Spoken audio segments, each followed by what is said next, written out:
happens to be the 23rd day in the 3rd month, 2026. Yakopo the double that so epushi pa. But now no coca cracker. But I just say, it do 23rd, 24th, 25th. Now what can say nije so now whatever or you might over the what shall I say a bob pay to I said yeah. Wow, what did you? Baby said, baby. Rapaya see that there's a lot to talk about this morning. You will Sampi. You know, Bedi, who come up a bit ragan and in joining in chat so. Na and Saba Eko Benina Yede Abamo. You ready come up? Na His Excellency John Dramani Mahama. Also, Aqua Commission. Aqua could be Juma Diabiano. It's about the Kuafo. Now, all of that, a Kuafo, I echo 172 cocoa farmers. As them be that so a cost to cocoa farmers, Mupa. Aside on Zikano, what is even happening now? No, our whole asifim. Over the weekend, now, many Clark Bia, for some reason, I'll not mention the company's name. Any individual, so me a farmers. They are cost on the airtime. They are cost on the airtime cry. To be honest with you, say the sincerity and a cannot cry actually who are. They are cost on the more ya. Because I saw one cocoa farmer at home. Now I found the cocoa good pick up to them with us that day. Lord say. Or the kwa pet clerk out, but I was like, why? I meant just here. Or the clerk or better say, cocoa clerk say, what is happening currently? They say, Sika over the better cocoa. Anyhow, apart from say cocoa clerks in the back chair, say, local buying companies in the back chair say, almost the bank for car. No more scout over the bank can almost prioritize the farmers, so be your farmers car. Because already that cocoa no matter to be a good that. I want to be a good also with your farmers sneaker. A two cup what to cry now. Maybe go up a bit them. I am happy with cocoa anymore. And amana koye bibia ho. Because currently I hear him say the new price for cocoa is around 41,392 cedis, which is $3,797 per ton. Its global price around $3,200. Cocoa for the year. This is only the cocoa and because oko clerk we wa clerk ne say watum on top cocoa crash for mama kan sa cocoa crash we aka ye jira so obo tefu aka obeto abaye do era so wa sanwe so oda bi so gina say de wala kika okombe so amaye oba kwada cocoa crash na to the shop nim. Aye. Every cocoa, start on cocoa, I produce by companies in the crest of our. A 2-bedroom horror. Rock to the door. Sompa FM. And the one happens and they said, what there was a Okwa pe baby. Now to Tiotia, yeah, from so, Abia.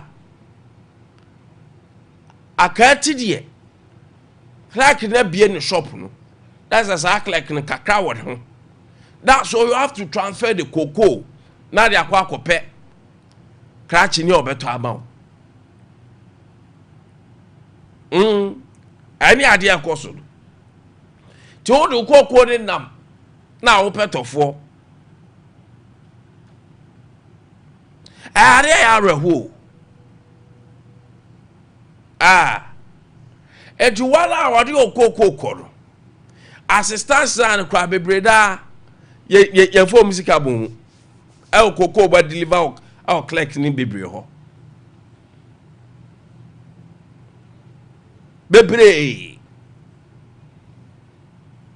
And the LBC no I want the abba for because a lot of we are cocoa board for be catch so obo discabi akwa akoma LBC no sir over treat your car. Over your grass cra I cocoa for that cadia so. Scanning ya medru ho. So 4.2 billion so kaya. Cocoa board forecast about this best. Where's around 385 $32 no. Obviously I feel baba be receive. Zero. Oh cocoa pa cry na yo so bedim. Though I am happy with what Jerome said. Jerome the Kasaba for cocoa for say new price a party. Ebe ding so obeti say bia yes say ba betu kokom dem eno dey fa word market no atu said there cra aban we antum biem word market get price ne so cra aban no nya na adwe say obeti kokom for sika so, and that is good. No matter what, government is ready to subsidize the difference, no, to Sompa FM. Pay for differences now, ebebem. And that is a good news. But a dear partner, Kosui. Yes, yeah, this kind of cocoa for LBC was up to now. Only cocoa for the breaker because scanning at home. And so I can't see at this base. See, I can say, yeah, location, the other can say scan hole. So I come say, oh my allocations are. It means say Sikari Tower baby afraid ever. But this one they say they have made a disbursement. Yachecha ko rerum ko LBC no. And is it because say LBC is for also now? So address can so na. According to them, they are yet to receive. And who is saying the truth?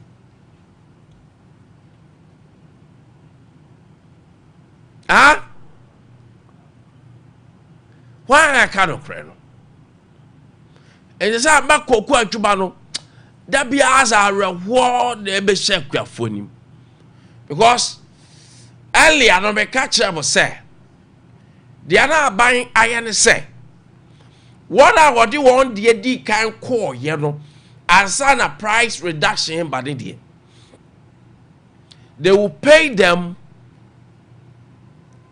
with the old prices now there hold.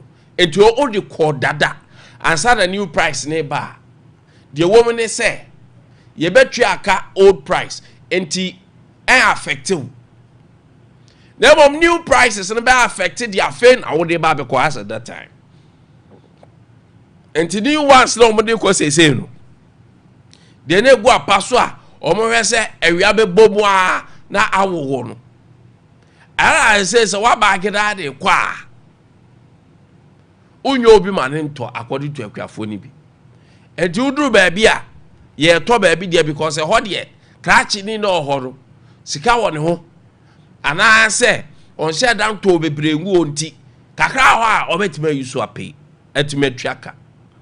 There's a clerks in it break, catch for the baby wa. And a buy company city you have a condom out to Omuni ho.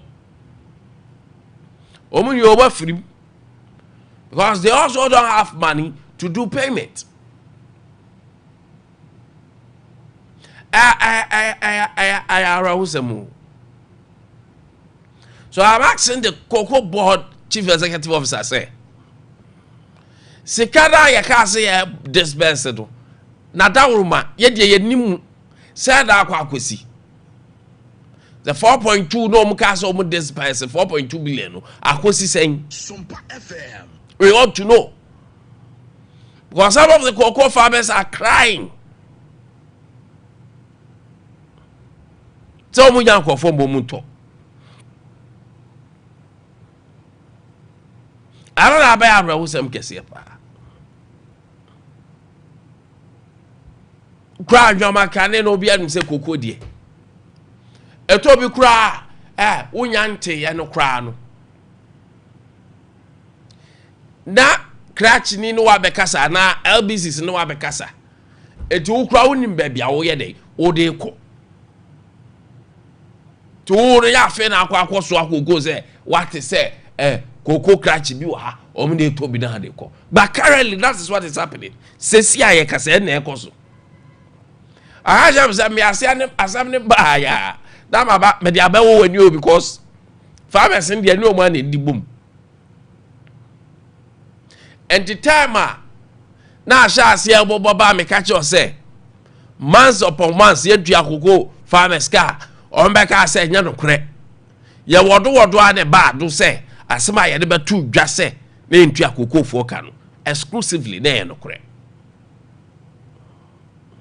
aba ye ya sa be catch you say ya ba betu koko buo so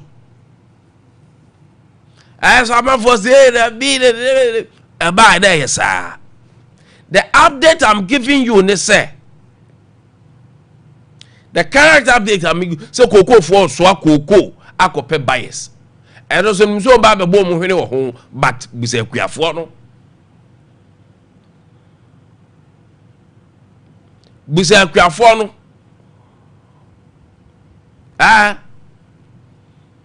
Bi say kuafo no.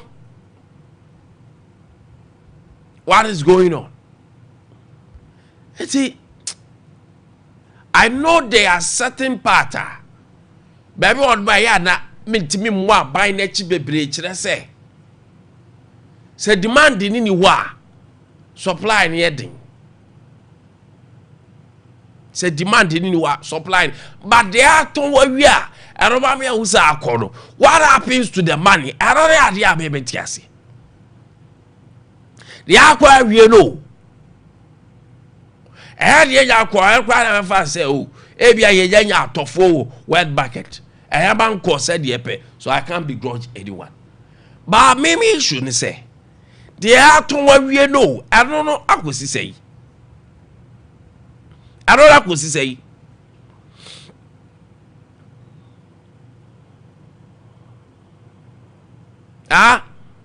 Sompa FM. I am worrying. I am very, very worried. And you are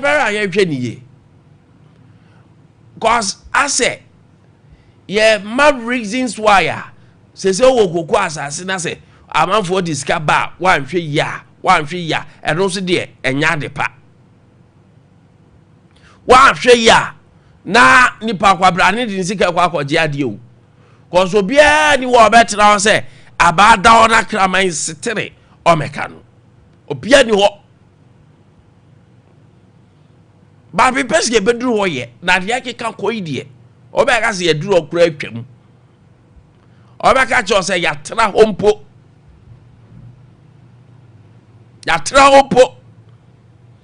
de se no as ezuano yaton banche no na banche ne so sa na pai banche ese koko no sa na ye no oto wi ada koko di so ai koko krache be na ebeto mi koko ya mamio koko krache be na ebeto mi koko ya mamio na koko ni so no mu de na musa oh Adwa beni asembia diboni. And it is sad. It is very sad. Sompa FM. Areho then we will survive as a nation. As a nation, any woman. Papa yebeku so adi kobo. Na RPP for so registration kakra ekoso. Registration kakra mabia ekoso. Say adani ababo. Registration kakra ekoso. Erano wisha so there say just getwa. Calvin, is so for the other ready yahwe kakra. Yahwe kakra. ɛyɛ asɛm ketewa ɛnhyɛ so deɛ no kwa bɛ nra ɛna no na ɛyɛ asɛm ketewa koraa papa obi ani so say just like that registration about for papa party yeah penny pie do mama ba be party na ya kono na tumi agina so ama ya win power ya o matimi awe no mu power no eno so akoye ntokwa eno so akoye asem foforo na ABP no kwasem ne se niam bi omo ye no kwame ye kire so omo ye ready say what ye ntie kakra This officer I offiance ya attempt ya di do person oye do person oye bi onya hwe wo ya ba ma che obi wa ya di ya ewa ko na ha obi ya di obi yo ti to si ya video what the only mistake that is why I say for kuku Ade Akye Abia no crash asia ahoda mo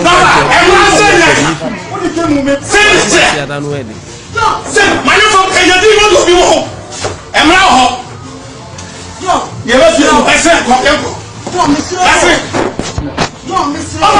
registration asia sam sa no am sa no dididi o di amunya di ma ni no mistake o di afori abra pie bra afori abra asia afori abra afori pie bra bra ya ba pu bruta asia pie bra registration no afori ya tam ya ba pu ha bruta ya si officer I offiance ya tam registration ya di do person oye do person oye bi onya hwe wo ya ba ma che obi wa ya di ya ewa ko na ha obi ya di obi yo ti to si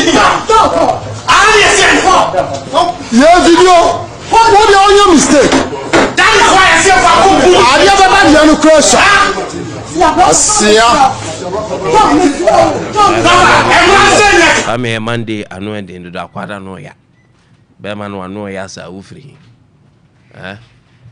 be ma na anu ya registration brabe ka party no de ye pedom ye di obia ye ye pe mabunu ye pe krafo ye pe omo ye adwuma ye pe omo nye adwuma ye pe obia ti brabe ka party no na party no ye noso na party no ye tu anamo a Ghana for tumi agi atumu sampa party na akono kwame enu ni o me se fe kra kwame enu ni enu nti oze o ka kire obia wo hwe obia o person ko ba be don party na ne say party ni say party ni dey first no ye whom you know who ba mu da ben what you say and if you ba mu da ben the ba u certificate you say kwame what you say they say if you certificate dodo say woni hwan aba be duru say o ho de abejoy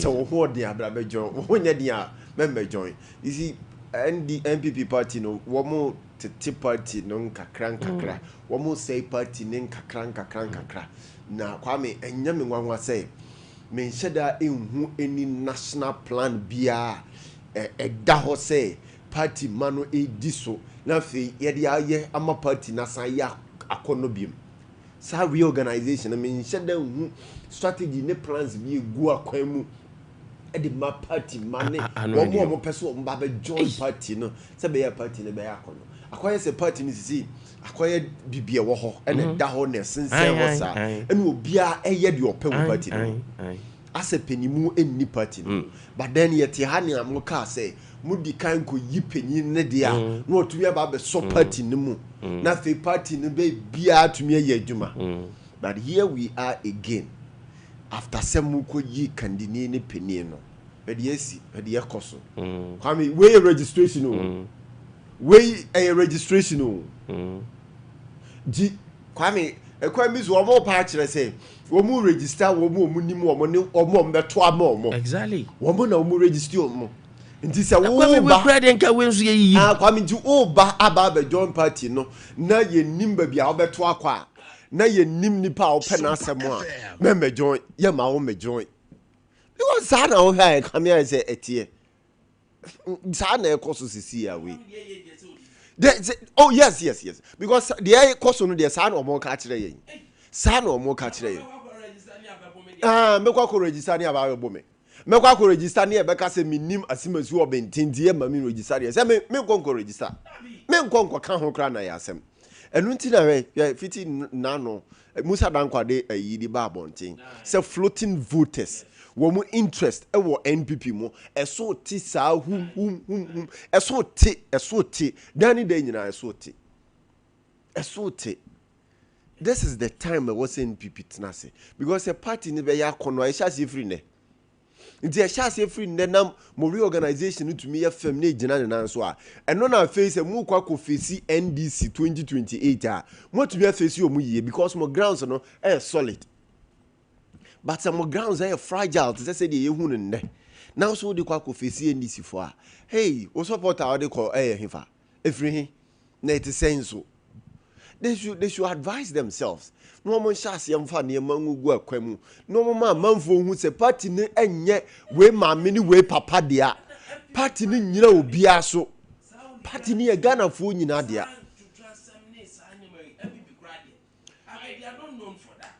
Mike Openi nti MPP for credit they don't know for that. Be.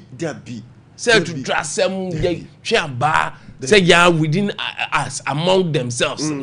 Waboko edidi atem say atanta. Kwame dey bia make say na me no kasa so make sure say MPP for come say time bia NDC for chiro mo de. Omusua ne ma hodu opi di free NDC for. The NDC be ya jai no. Kwame eno mba be so mu. Nka NDC na enim se so obo ye registration na yes ani ema yi nyina Kwame se kantwe ne enua ne mabo ekoso. But Kwame omo registration ya fe what bibi sa. What bibi dey free NDC for so ye. Yenti ya ye din NPP na eko. NPP na omo that news ni mo. Yeah say fly up and down sir. And before you cannot continue to exist like this. You cannot continue to exist like this. Change your ways. Now, minimum communicators no so communication so very very bad. One more cry shall say cry to tip party no to where I say grassroots for the food soldiers no cry or encouraging. Now structure near my year. If you mean business, if you mean to be the biggest opposition party for the NDC, mon chase na mon fa ne mangu akwan mon tutu ne oma yi na de ekoyi de Kwame Nkramoni besi hausa ni besi adabraka de ekoyi de adabraka nessa party no mo be se no mani mra mo so no na mo say party yin so na strategically se wo be pie mo Ashanti regional Kwame Ashanti regional minister so the strategy di go those are grow na ni so kakra de. But then strategically, Abako. Darling boy. But strategically, Kwame, he is achieving the audience in the swap to achieve the map party. Or achieve strategically. NPP for Taki na in Taki. NPP for facing na in facing. Because when him the at any time, and he is defining pace and movement for the NPP. What to discuss, what to talk about when it comes to Ashanti region. At any point in time, he make news for the NPP. And who say brewe? I mean for wintum. Me the tum so amenyo mo a Kwame na wababe sane de tum no anyo mo discuss jo up and down no so strategically no face you omo sa anti so we obi a we learn it. Now you want to broaden your understanding now with the discussions next year you could see say he's winning them one way or the other. He's always winning them one way or the other because of a niema odie guna kwemu ne kwan of fasu releasing a missiles wakwa say Iran for ompreo or releasing time ope na fe we mu aba na gba obi say na odi omo akwa kogu no asa akwa koteka kra no asa ba bontin no asa ba be yifufro sa and that's what he is doing. and he is achieving ne niso adi huna that ne niso odi so nkodim and we winning so and what boy MPP for Chaskelesa so from since amunya nto anyi chama anyi secretary there me sure say omo da so wo ya na party no e da so show mo nsa wo mo na da so hwe party no so it is time there was a more emergency meeting, national emergency meeting. Move so a more region no move so a more district. Now say strategically plans a good crata so a good kwamwa. More person more reorganize party ni na. More the baby to ja. Kwame mementi say after so we lose election no.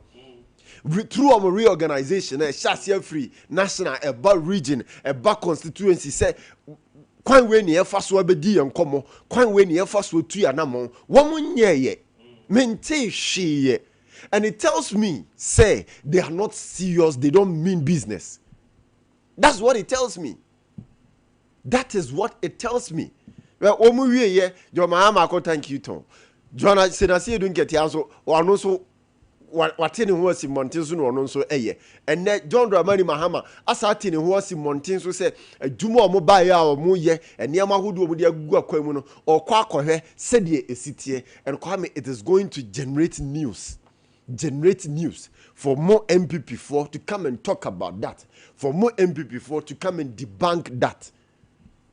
You're not doing that. And to me Kwame, no kwasem ne say na me kana maka ne plain said the NPP minority eye so mo cocoa farms ne cocoa no mo kwa hwe de ekoso no mo engage akuafo no mo kasa ne de mo ye no Kwame eso nimfa so total propaganda thing no mo ye to me Kwame ja ko when I listen to them no me to me tenas na bisa me say members of parliament no mo kasa say no members of parliament no mo nkomo ne mo kasa mu emunye du sa no members of parliament na o mo expose o mo sa no because en common omu di omu ne akuafo di no Kwame to me ya me pemfifi mu na me pese me tie nioma na me ten nioma se na time bia I would love to ask deep questions na say for no di omu ye na so nimfa so they should stop that because they are not providing any alternative and wasanka NDC abina na say John Dramani Mahama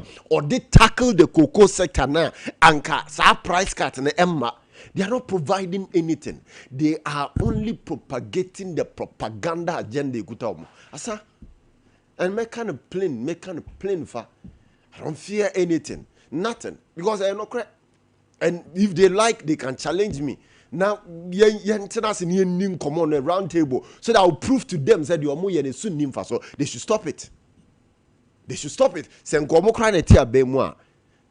can me sure say they wouldn't get any other alternative than to cut the price. Yeah. But then Komoya no pay woody so mu edi achire no mo hwa at least they should pick some of them and their man from there.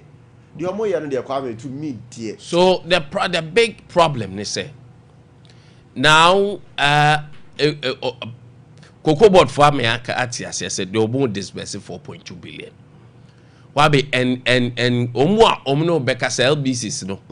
Even including state owned for no. HM crack cash no. Enya embaye. That is the problem that they are facing. Yes. Because currently omo po credit ni po. Ebuada banana obeji. Now what producer we obey there wo be. And ya. Ni cocoa no so. Oni hwe so one ton be say. Ontimi we ton also ton. Oni warehouse. Eti o bibika. Ya board on say gu achi house dey. Dey boy yam. But ne kakra na aka na mo de beba no. And so the ya mo meje na mo fa. Afi o mu nam no mo pe bias. Kwame, so that's a great conversation there was nka MPP for propagate.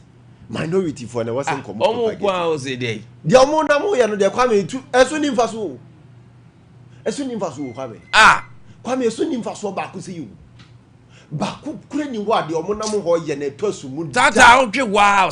And tosu why people still behave their case. They what reason see tosu mu a dwene ni nyansa wum.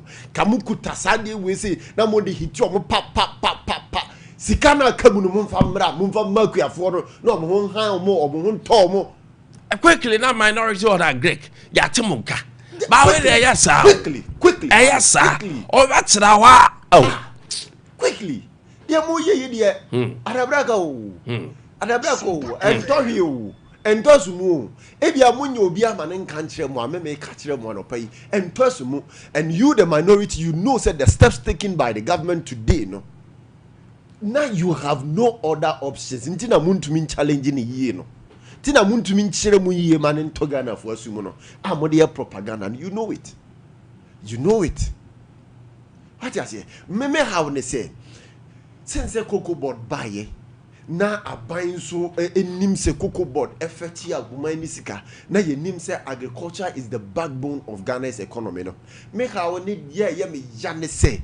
Pass ababedru babia ye dru na ye nhye da ni fan bi e da ho ba bi ase ye de be support akuafo ye de be subsidize ne oma ye de be kan ne oma bom na nka price ne kura no ye mfili ne kese pass no me how no essentially the president said the president said ombema free fertilizer in 2026 okay but Kwame it is good but me dey say okay ye dey here wi ansa ne ye fata that's all ye dey here wi ansa ne ya dey fata akoto dey abro Kwame sa fertilizer no okonye sa sika ne dey free dey abro tinka sa fertilizer no kra sika no kra na dey aka ho na o price na kosora Kwame wo dey me kire no na ma mesi 2150 no dey and can no dey twaso mu clear come on.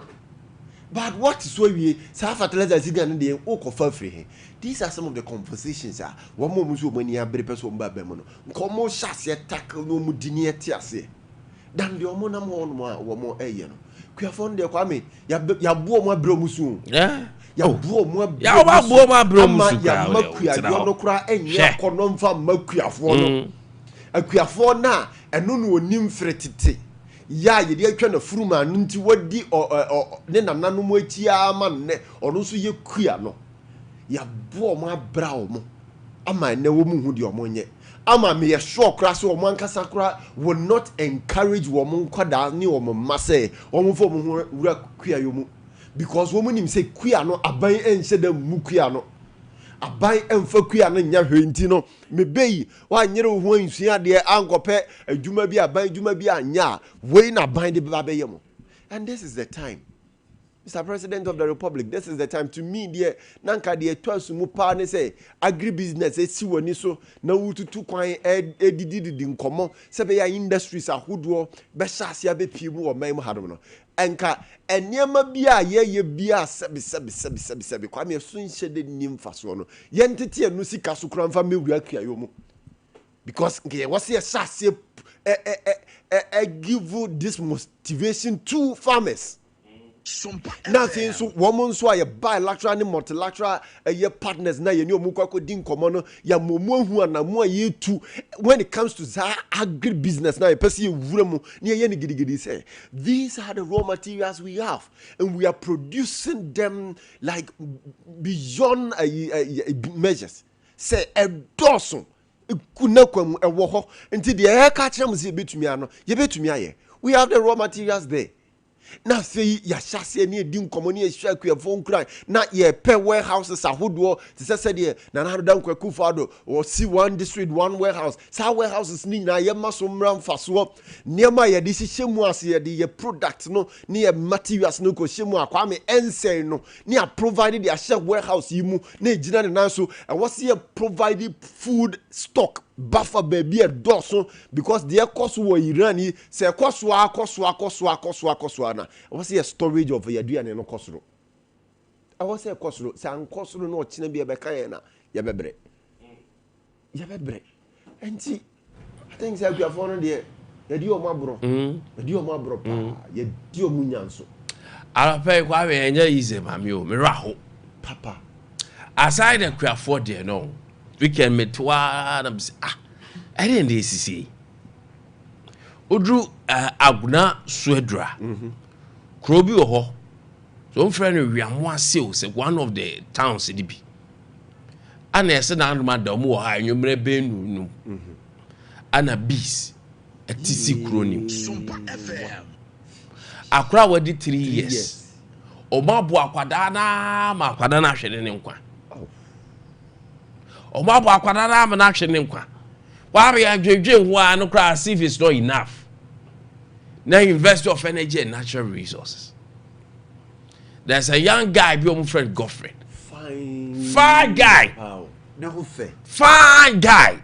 Yes, or winning national debate. Debate no. Kwame, what nom sa we decide say insecticide bi agye ne kwa free nisem. I don't so atro kakra to say. I'm say for some time or he battle with adwim how. But onya namfofo ne ayifo abusuafo ne asorifo mo bia meboa. Ewo. Kwame ehu. Very serious. We a bi sene de na. Eti yase kuro ndi omo bonko omo abu omo pa. Ya ka se kuro nipa be 10. And I me penat mo for na busom say. Sa BC it is not the first time.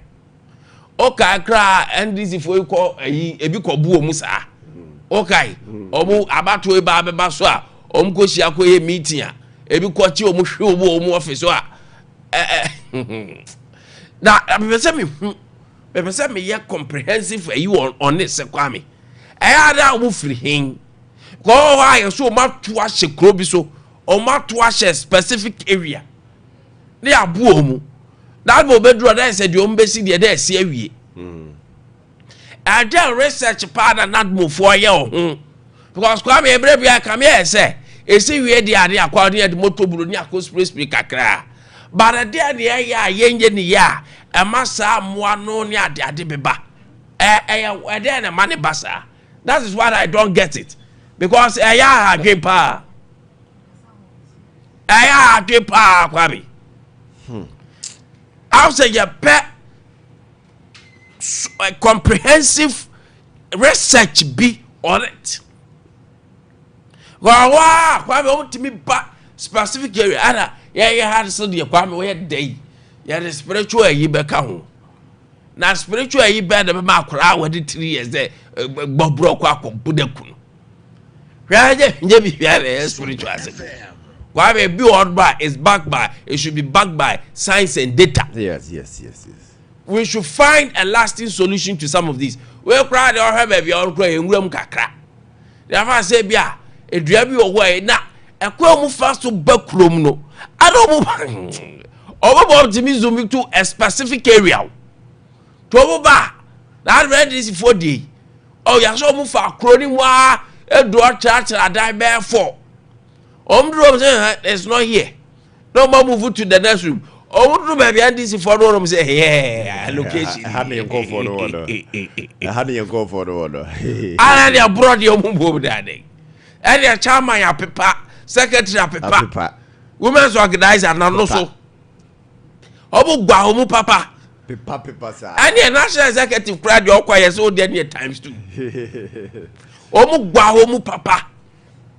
No more yame adum mo for mu die to me walo afro kane no wonim jemre kutu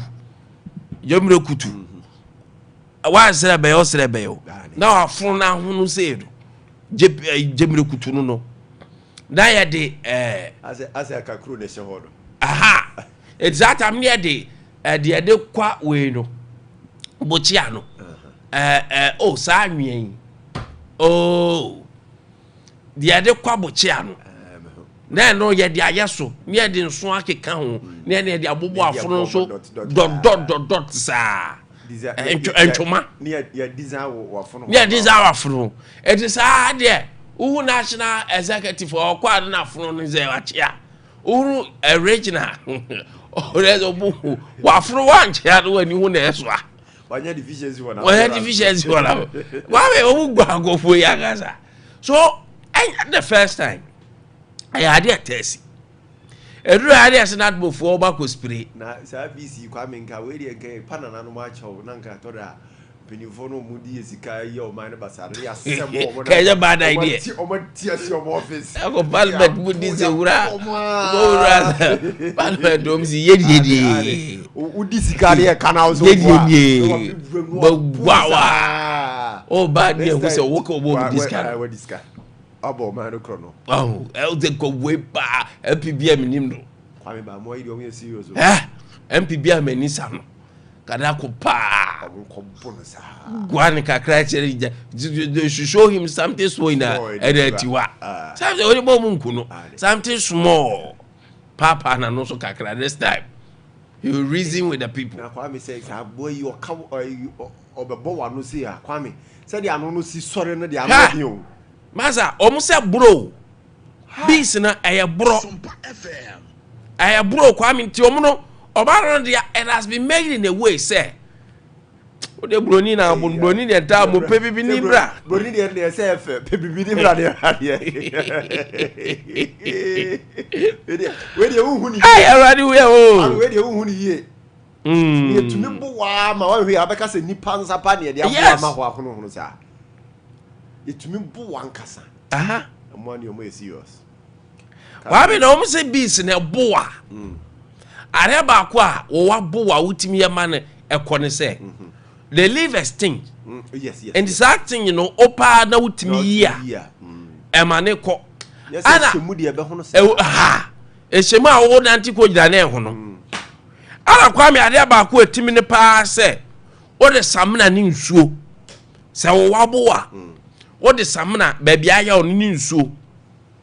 Se na anu akwa yi ebobbo na funu. Se na anu kamisi akwa we pe na anu ko gina ayi o ko gina akuafo no wa o ka se ebo na ye de amom ni ye chef bo ba akoro ono de sebi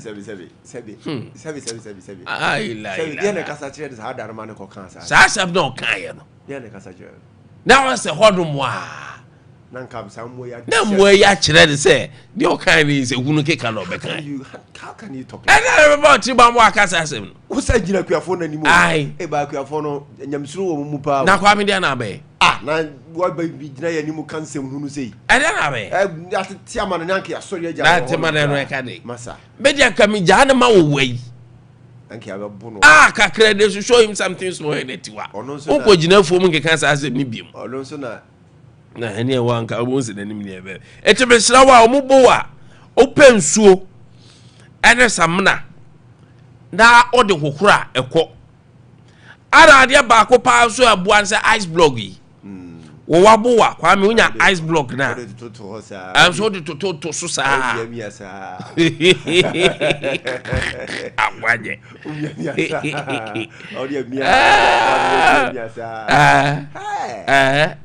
I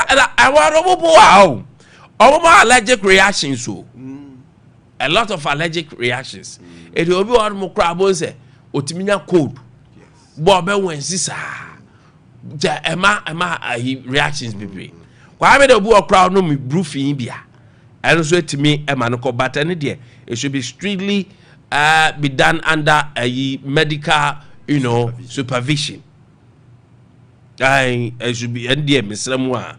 But in sure the samana ni dear. I know dear who utimi ye. Now I'm a boa. Yes, yet to be boa 5 to 10 days. Boa. 5 days 5 to 10 days in wafuna hono ne ehihyo na ade na mo afi na ebe chuchin kakra 5 to 10 days na ya say allergic reaction ni bi okra na oh me ye din I think say na ma akwada no sabi abushafo mfa chem ofiri mu no because ya say as breathing be difficult and you looking at his age and then the lungs now also produce more you can say carbon dioxide no produce more oxygen man inhale no intimi and yes that o system ne nya because my weak timi ma wo ye dizzy so when you shoot me brew hey any way Kwame Nyansam kitu o I say do ba create ma abofno etimi ma wo fe hey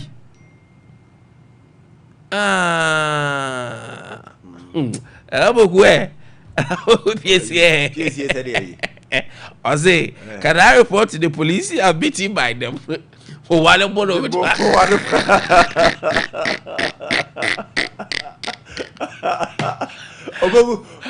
report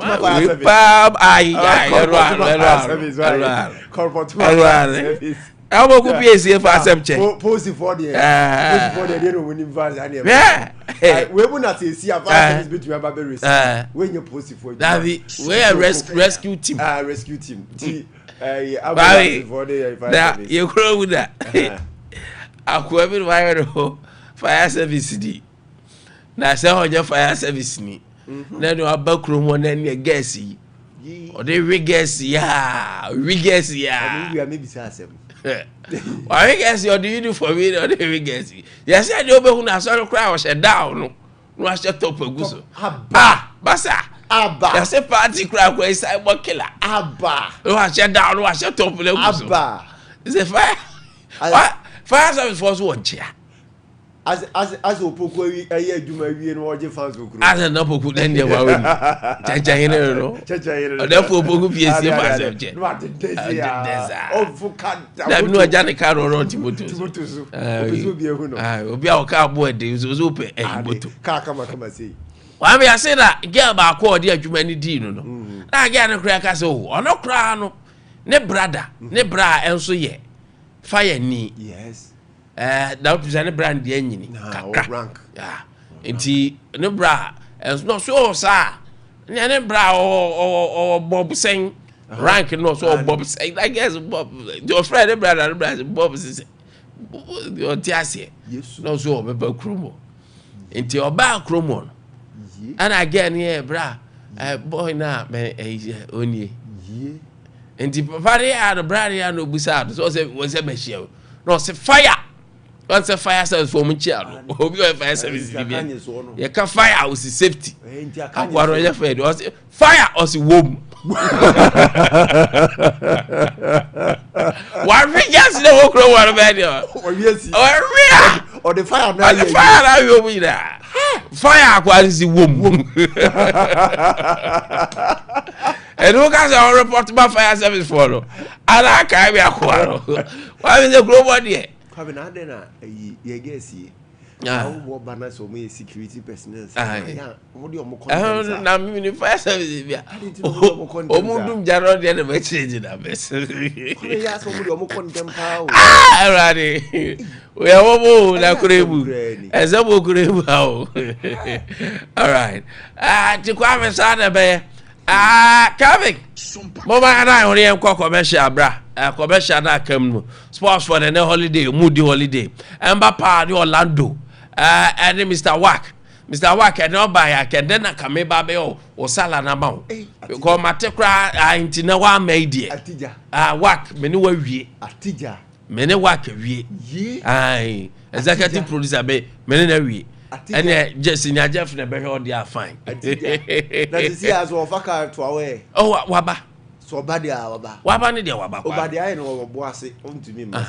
And yeah, I am walking to your subwas with your Ginny Dino. Hey, also quite senior journalism. And all the walking on. Yes, open your grow. I know to us. I don't know. Won't say yes. I was for walking your boy Juma Hapa or a hard working man.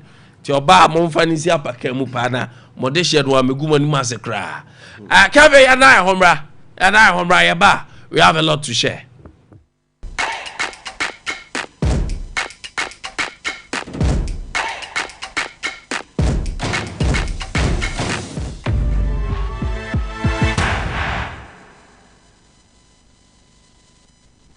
Introducing Betway's Bet Influencer, a groundbreaking feature where you can make money by just sharing codes. He just needs to share his codes and make money.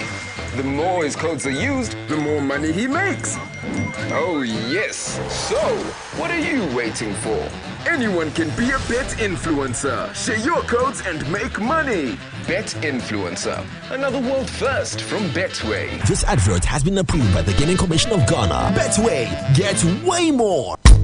Telecel cash na wo transfer charges and from sim bia or Ghana. For Telecel cash, send the keke. As a so sort out to old boy, send the keke. Or consumer no bail, send the keke. And your merchant payment, send the keke. Call all networks. T-Cash agents in Swat Jibebia. Who person on Yama 1212B, send the keke. Nani ye sim biarano. T-Cash to T-Cash transfers. That's why you're free. Our Telecel play app na so. T-Cash, kwaya bambo. Ufa so send sikako networks ni na so. Any baby wadi mobile money di juma. Dial *110 hash. Na send sika. Ninya charges enter from sim biara. Ana Telecel play app no. Na for send sika ko T-Cash wallet so kwa. Telecel cash. Send the keke.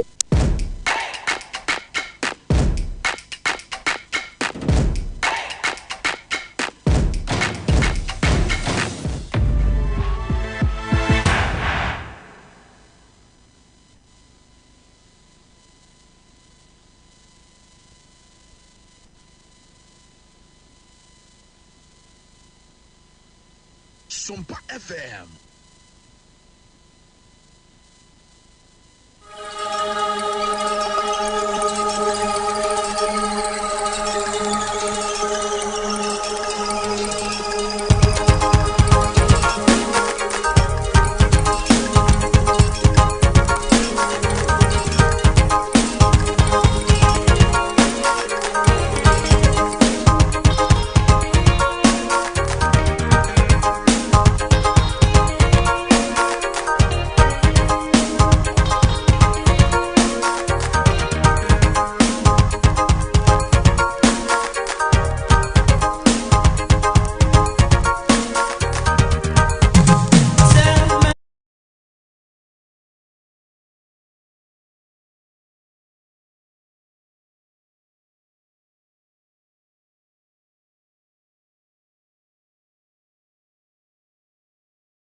yɛde didi kakra na maybe atoto ma ropɛn Honorable Patricia Pell Ankra district chief executive Edema Efija Kwabre South Neba Tutuma ene Mame Patricia ebedi enkomo ewo Efija Kwabre South for jira Aropai your DC will be around na Aropai Emil Smith ahwe yen so na Isaac Akroma live from Germany so na Divine and so from Ejeso Anopai Ejeso now so the free I mean Anopai the man himself Apostle Christopher O'Neill Apostle Christopher O'Neill also bututi you know Apostle Anopai good morning yes on your wife the wife is your brutal wife no ye brutal Fanta brutal that's ecumeni nyina no na ejara no the Pew Nation Anopai yeah momo very good morning and so now Kwame Iran on Tokoi US in Tokoi Kwame interesting power very worried interesting go interesting Kwame na interesting because to me and na say Ade himself Santokoi yes there are a lot of hula balloons around it but Kwame ni nyina twa be see power you see Kwame o he ba China duru na ba China building who duru na say otsa benya sikasem to me na sa yuan na omu use no Kwame enya be ye popular ne be geni grounds ewo wiase a then the days of USA eba be ye over eno nti Kwame ni nyina twa ba be si say USA form per se Iran ne France you can say in China nkita hudie ne bekoyi because they say Kwame say okoto oil a onim they say Iran for so meji yuan rather than dollars na no moji because 1974 the same thing and a chance bobo eba Saudi Arabia ne USA echo into agreement omoji two mu na fe so omo be trade in dollars then in return no USA for be provide security e dey ama you can say Saudi Arabia for and a fiti wa masa dollar no we mu ama ednya hini gina ne nan so na enne se say okọ wiase afana ba bia obefa bia no they trade in US dollars ya enunti ama US agina nan so na kwa the moment ye be trade in wo currency or currency no so ebenya hini pe it means that economy no na eden ebe gina ne nan so wo economy no na eba be peja the demand for your currency will go high ebe kosro ebe increasing so you are going to have powers over some niema baako mienu bia wiase mu wanka sakra no control na be no obenya no be absolute eno na ne ama USA anya enne USA eni abre no omom pese Iran for betumi ageni sa nuclear bomb no ne nuclear weapons na o betumi de di hininti no o ma sha ase so mu ba di nyina ye tro because no one who say Iran ne China edin komosi Iran ne China edin komosi a omo pese yuan sika no o me sha ase trade in it but then when tokwa yi kwa me sha ase na ba ye ni durachi ene Iran for sha ase de nioma e ba bonti omo chire mu say they are going to trade their oil in yuan.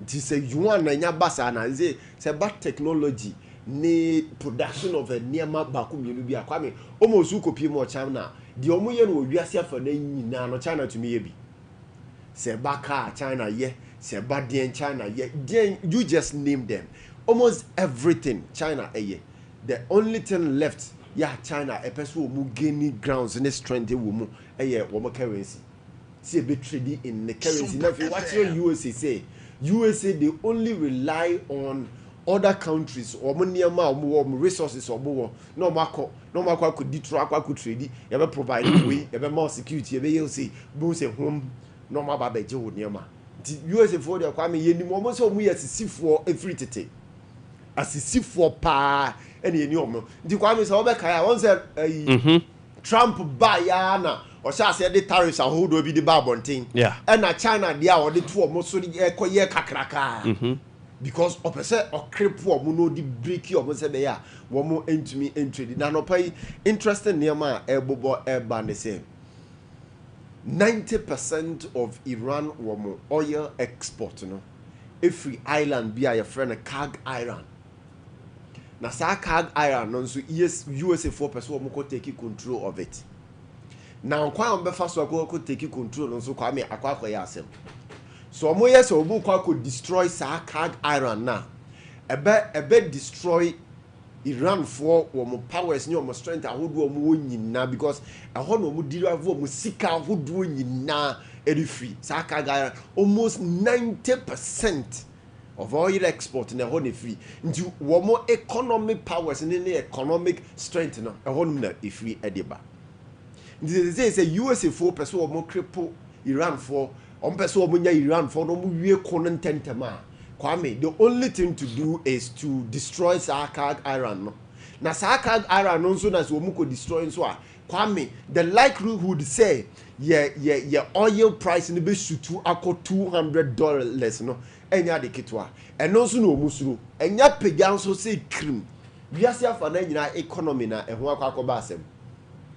Because oil na ye ton dudu na free hono. This amount for Benya pass the free sa homos a pass no more to me trade. This year destroys I don't know. The distraction so na Kwame and also the how kese e de bebre wiase. Now it has left USA in a certain position omu hu de ombe yo ho. So they are now planning to take over that Kag Iran no. Na fi ababa be di omonsem no more to me anya power ne to me no omo pe wo wiase mo no. Tinano waka because said Nina, it's all about power. To me, and one more preho. Now to me, no, Omo who say Omu to me a cripple Iran, Omu to me destroy Iran, Omu to me Emma Iran the show Marcia. Now for USA womo supremacy in the world, no, about Bijina and answer. Tiane womo phrase other countries now to a Yinababe journey or more, but Omunyanya Ibia. Safoni Nansu. Because se wonya ko join pe Iran in Tanzania beto so wo oil no Kwame entumi pass through homos man medru country wo niam ahodo a wo de faso adi kwa ko pio country na entumi mfanko ndi se wo mu nyina suru nti obi entumi nyi ni ti se me ba be support USA obi entumi nyi ni ti se me ba beta USA chi because wonya ko yi uti pe ebenya effect wo economy so wonya ko yi uti pe oye nekese na babetos now our Gulf countries yin so Iran for targeting it is because say US for omo smart say hotels ni na hodo ni institutions ahodo omo ba be rent hodo omo de omo spies de ba be hihye ho a wo mo epe kwan omo be fa so atumi ehu anamo omo betu omo betumi che say awie Iran kra ina Iran no so say yen so yempre the reason tia sa Gulf countries Iran so target you mo na say wo mo ho abeye mmobo ane menu mienu yedi nkomo bi ana ye come answer ne patcho say Iran for nkomo de ho mo nya wo nya because wo nim say safo no partner with the USA na USA for to me aba be di sebe nse hunu bi wo mo so enti sa ntokwa na kwa me ye hu no eto ntwaye say eto betwa ene ne china say Trump ni the USA for no ma babontin say ye hwese be ya na what you say e be wie no omwa omunim because say omu hu kwan omode Iran be fa so a e be yi na omu ye den kra na Sompa FM but so Kwame interesting days ahead of us say we heard the so na USA for you ni mo say omu military ni omu security ni ya have no ebe dey their mom so pass e be hu say be kwa we ntem so dey Kwame no not at all okay Kwame there is interesting thing be another about it na na em se kaka enipa bi a sheda kwa shedem na o matro President Mahama and the families are more abem and namfofo mu abem like they are in position na ba ku bia mesiri o mo try bia Kwame Ajako friend to the president. of the republic. And as a cousin to the president, way to the president, baby mama to the president. Edru back home say, to the president. Oh, no, Jama. Problem with Gala. Edru say, to the president. To the president. I mean, almost over cancer. Say the best I can have so that to the president. Get up, go for issues. Kwame Mamincha, NDC regional chairman. Augustine Nana Kwesi. Okay. Namin Kanje de say. Oman and Imra chairman. Boy Juma, Kwame Boy Juma philanthropic works are yano. And so do Boy Juma. But MMDC is nibi say ne Jumano. Okay. Womu dibone de channel. Almost anyagu. Yea, Kwame dibone de channel. Contractor who do a man for betting near Bonnie didn't say. Chama Dana Kwesi Yamanubi Ubekum so entisa Kwame ya Kwabri East ya say Sompa ya Kwabri East Kwame congestion and annual course so na me train document bi Kwame prices guy say aje evum enema ye Yamani di akira me pese me gather asnas na me saka documents na Kwame anu odin MC no and someone made today have fun on dear Kwame say it is hard and ordin. MC no anything. Kwame. Yeah, tunton a feeding programs. School feeding. School feeding. Now a month for platforms I hold a month for a sumeduabo. Now month for a denos or your mebodria. Now ye kasika would Kwame enye easy. They are no. Kwame they are no enye easy. Enye izo Kwame na fomo. Na me hu ye mobo. Kwame de ekoso wo honum time. Sa congestion na ye so oye no. Kwame sika evuru mu pa wa inflate. Meti ye miyem shame. Na me hu ye mobo. Na sa ma montin kwa iso Kwame. So nanu me no fa so congestion be na wo so. Ye na wo. Nkofo na trade dia ba be wura kwan mu. O so why congestion? Na Kwame wuti sika na. Enye sika ketwa. Enye sika ketwa. Manfo afa hu ye. Kwame so man had a man for fauna. Didn't say Hunusa. Kwame toilet be okosi and so sika. You. Why, Mammy, to Ade Ambra, Nababa 21st clinic, I repel the expecting sciatica. Mesawa said, Usisi a secret wa ebe count when I see ya. Na as a nerve no unhuni here. What the bibi kwetwon wo chia. Bomodia Anabra 21st clinic. Na yamfa yen test lab ni yanhwe nwoma hawankasa professional doctors ni nkomo no munhwe se de etie ho afa ye wi a ye de wa ma physio no ayisu mfidie na afa owi oyisu odo ankasa nsa ye make sure se ho beto 21st clinic Arapa laboratory service aye bi o scan ahodo nyina massage machine treatment na ye biama. There were more than 15 branches in Ghana.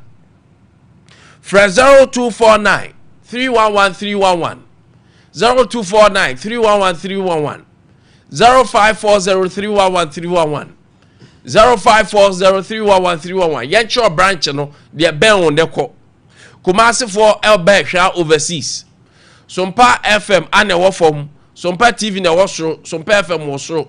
Ana 21st no e wo form. Omo sciatica experts. The sciatica magicians. Kwa me se omo nko na mrofu tumi to nsafro mo ba bridge dey. Exactly. Ebe ye omo ho adwuma. Because of professionalism no. Because of say adwuma no mote. Ano edin. Yeah.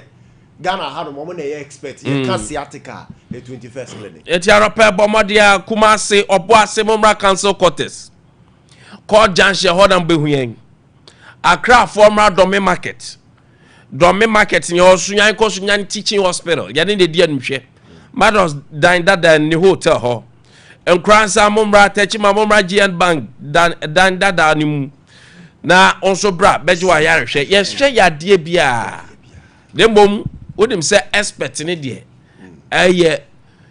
sciatica no aha tie be your scan ya your laboratory testing ya ka Ghana Railway Development Kwame Anope o se mfa nkai boy ma wo se o lease our Ghana Railway Development for ehwa na hye so adwuma ni di wo mfa nko ba bia e ma ne meduru na anka se mante ma me ne se papa mante it is Ghana Railway Development Authority Ghana Railway Company Limited ejapade wo hwa document up to 2023 a dia obeye nie but modia prepare documents no or relevant document lease documents ni nyina faka payment receipt no uye payment receipt e de ma ho Ghana card no so faka ho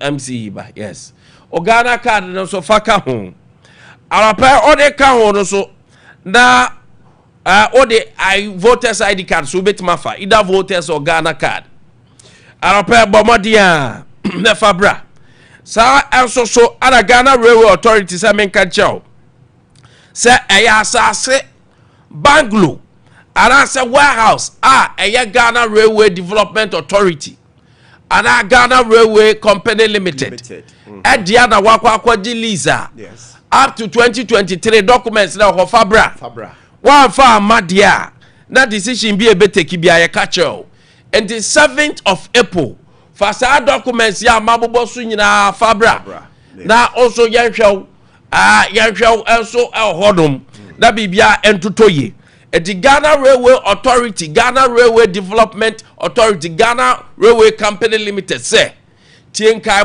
na sharenso 7th of April document bia efa lease woji wo Ghana Railway hono fabra on office sharenso sabo amwatek edoso asokwa asafo railway kwan so nyina mo wo ye areas nyina this is Ashanti regional for documents ebra na obetima fra 0245 87 4183 0245 87 4183 na agi details no ara 050 5450 918 050 5450 918 na yafa details ni nyina emau channel so pa Kingdom Herbal Center kofa by Kingdom Garlic Capsules Kingdom Garlic Bitters Kingdom Ginseng Power Capsules Tremendous Capsules na de womnie Kingdom Garlic Capsules any bitters no e boost immune system no e release stress anxiety every so arthritis and the war so on sayo titi onayo titi numbness and how hypertension stroke heart disease cholesterol sadia didiwa mesrawa eye Kingdom Garlic Capsules ara Kingdom Garlic Bitters and edu akagiremu ebe ma no Kingdom Ginseng Power Capsules no usisi na ya wanya mental stress or sexual weakness afe unya energy physical energy is the ability to do work usi men nkwamwa no enoso eye Kingdom Ginseng Power Capsules leboa emanu kofa Tremendous Capsules no a naturally health formulated eboa etriti yade bia STI sinina menstrual disorder etriti all vaginal infections bad odor bia wa infio year free ho arapa Kingdom for say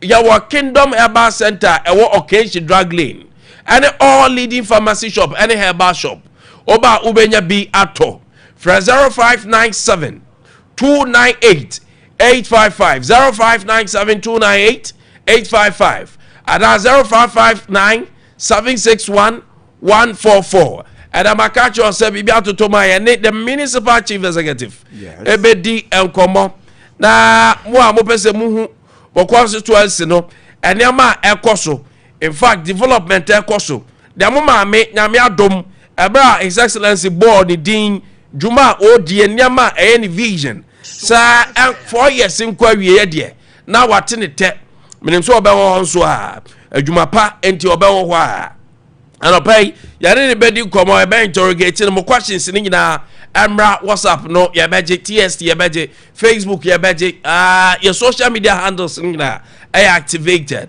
enti mo amhwe TV no mo amwo radio no so modern questions ne ba ya ma metena se say ting anopa me ne no 101 said ye be yema na yare ni bedi nkomo da ya busa nde koso awo constituency ho aye municipal ni de koso municipal ho the Honorable Patricia Pearl Ankra district chief executive Emma Afija Kwabre South that's that's a district enche boye mu ho bedru municipal Roman Father na drono Father Martins Herbal Center omuda akofa Father Martins Herbal Mixture and other friend Roman Father na drono anopai say your stroke say your body pains your weakness mbre you be na ho pressure and diabetes yade aye kwankro and a friend chronic disease anopai bomodia so obeji Roman Father na drono yade ato so a enko nya obubo a nyame adom ebetu ase kra de akọ your best medicine for all sickness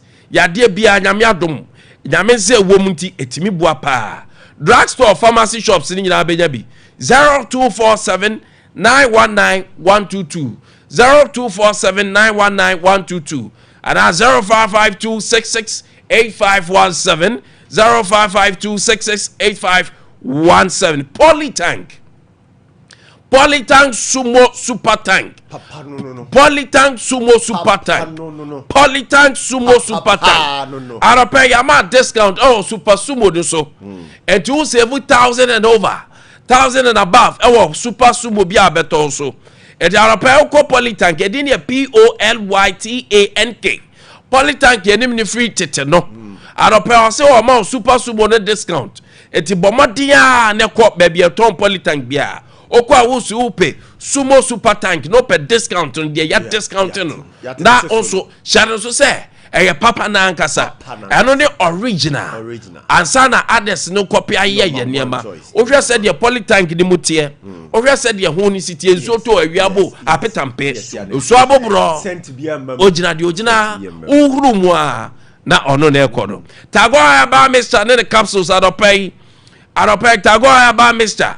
o low libido oba o low libido bema o low libido jese woni atinka so de oni dia da se ne wiase no wanya issues ba se woni atinka se ne nka woni nipa bi mo o abema na impotency jese erectile misfunction enyoma nkoye ya na nti asiase o peja impeja o kanfo na nkanfo o gbogbo so na wo so ye be dane wo butu so setere yetima na tim eti adopai bomadia sase tere na enkoso anyewo eti tago aba Mr. na make am farmer all pharmacy and drug stores ina benya bi drugstore ya papa ne pharmacy shop bia benya bi fra 0243 228296 0243 228296 adopai Kwame ye betu kwayo yes ebi ada ukosua de ebi so ada okoye adwuma eya abrochiri asem oko holidays okoto open visa ana se de na apeso ye ukosua de emobi nkoju sika da bida emobi enkoju sika kese bia da bida entiase nim international exams ni ya registration yes sa enso da ya registration no so ye say ye tuition antisat GRE GMAT TOEFL any exams e koso aye international ones no oba ye register na ya sa cho no watimeka mama honorable shase emra mama ne kwan na omra ye chen na wenum say na 4 years in on dia arapai kuma say asafo labor roundabout ahoda be huen and cry your Kaneshi first light Tamayo community 18 Lashibi Golf filling station yene Lashibi funeral home ne din ebe so arapai East Legon former Trinity Theological Seminar Takra de Market Circle opposite Hot Ernesto Fast Food Sunyane for Silver House building no yene court dine no bench so so na Tamale former Tamale Teaching Hospital baby ani momra the court from 0249 000 0 near miensa 448 0249 000 448 and 055555 5 near enum 055555 0067 and 050 8111 1 near miensa 343 050 8111 343 and pay a express group ye bibia express the amount and pay RSYD Novigi Studios kwabrefo a ogina siremu e kire ne yoma say yes odi ododo pumpunu a ode ne ho preko pe Kwame RSYD no VG studio say ba videography ne de akeka ho a say yes streaming na wo ye say wo streamu say na honorable bay the nyuma pay wa che camera so no ye adwuma RSYD no VG studios anopay ana make am for the amount but modia nebra na anopay professionalism no yama no enya adwuma emawo professionalism no enkoso anopay RSYD no VG studios say bray na yentwa skit na oye your professional studio state of the art equipment facility na no edin anopay bray na yentimi hwaw na enyoma nyina entimi entoto amount Bomodia Yawon Crime, Malam Abiasi First, Kokroko Street, a Hona Benyayen, for 057471 5778, 057471 5778, and 030397 4822, 030397 4822. And a pair Maldaya Sono Enya Reality, a RSYD Novigi Studios, and a pay Ano Aname come for a day amount. And I pay all about say. As you know, say, man for Ashasi and one area, hold on, Nina. Hodo Bapa, say, no honorable baby, ombeti pa, the messages are Hodo Abanti, honorable, and then room for some meteor pa. And I pay honorable Patricia Pell Ankra, a district chief executive ma Afijakwa Bridge out. Honorable, I pay my chain. Honorable, now, and pump to say, good. Nyame adom potem what to say send a man for hotie nyankopon adom ko abrede boni bia nsi adwuma ne da na kwam kakran abro so na wo bro ne so ora ba ko say adwuma de me fa no bete o so ade aro e de pa girigiri sa yeso so ro kura je say kiwa wo fie kura anya asem gitu say nipa ho aju say ozo onya nipa ho aboti no kwasem so far abra excellency bold things bra never so man for no say na usi fa no in your political career medical HRT and no shofo it's been a very beautiful Monday and say nyame adom nyina ye ho ye I was expecting it because I longed for it. Yeah. Just to let the people know Ejumapa, your papa, His Excellency John Dramani Mahama, Upesoye, and so Upesoye be na wenya the right vessel. Emma Jumedi no Sompa FM. Na my mama ho kwan say your papa bo me din a my baba ye Ejumapa. Enyame adom ye ba yen so kakran ye boa okay ni swade unu na bo all right see Kwabre South mo kro no mo towns ni bi ehin it was 66 communities okay se me bobo a ye wie ne se me sha ase a okay ma hin kro ye hin ehin kro ye kode ye ko kira ase afrancho Bosie, Botentia, Hemai, and Tribo ho, Crobo, Sasa, okay, Bomso, Wakawaba Boho, Buford and Palme, a Jacobo, near to us, I see Marse, I can say, Edubin so, okay, Edubin so beer, near Quabo Abuja, Wawasi Swedru, a bomb boom fat.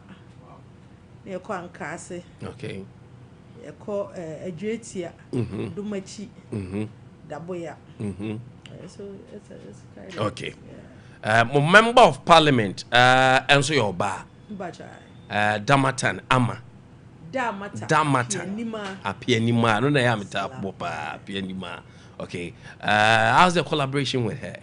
Very good, fantastic. So far mohoni query area. What are some of the challenges back Mosopa?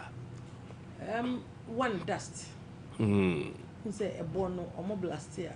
It's too much and it's causing even health hazards. Okay. we are working around it.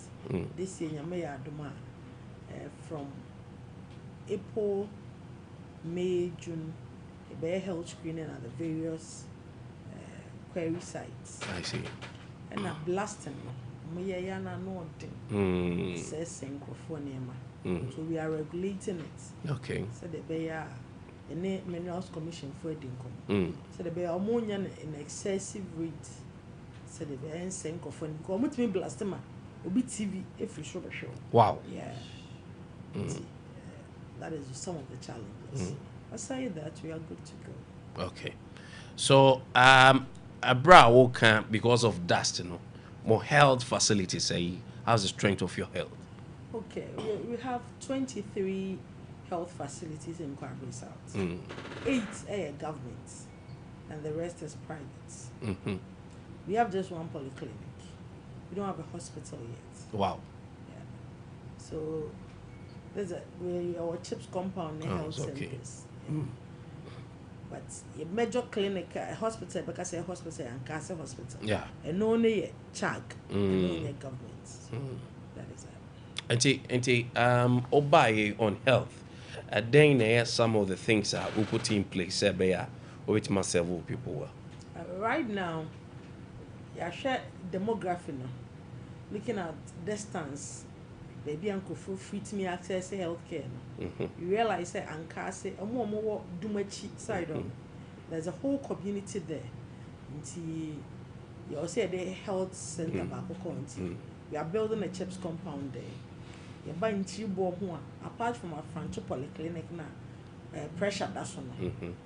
Sa Hemai in Chibon, Sasa, or from Wase, Sa Enclave, there is no hospital there. Yeah. So in Chibon, where is the center, we are building a health center there to serve these communities. And we know that this year, Senyame Adom common fund will add 2 additional facilities. Inti said Debia Yamihu Yamobana a bank Sompa FM by 4 years now Yamihu Yamobo. We'll add additional 8 to it. But we are hoping say agenda 111 a bit me na yede aka ho and we have a bit of a okay, agenda 111 no more dear no oko choice say e was stage bang. I would say that it's around 60%. Okay.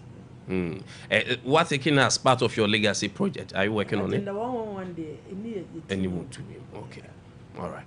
And when it comes to health, legacy project means say among Biamoye, a day in a way. Me share a legacy project, health, your health centers too are a room, a mind, and cast a mind. And in Chibon. Yeah. That was under the Middle Belt project. Okay. But now Middle Belt is not there. So we are doing the health center at the new one at Nchibo. Then later we consider the Hemai Health Center. That one too is under Middle Belt. But I'm saying because of the demography of area hono.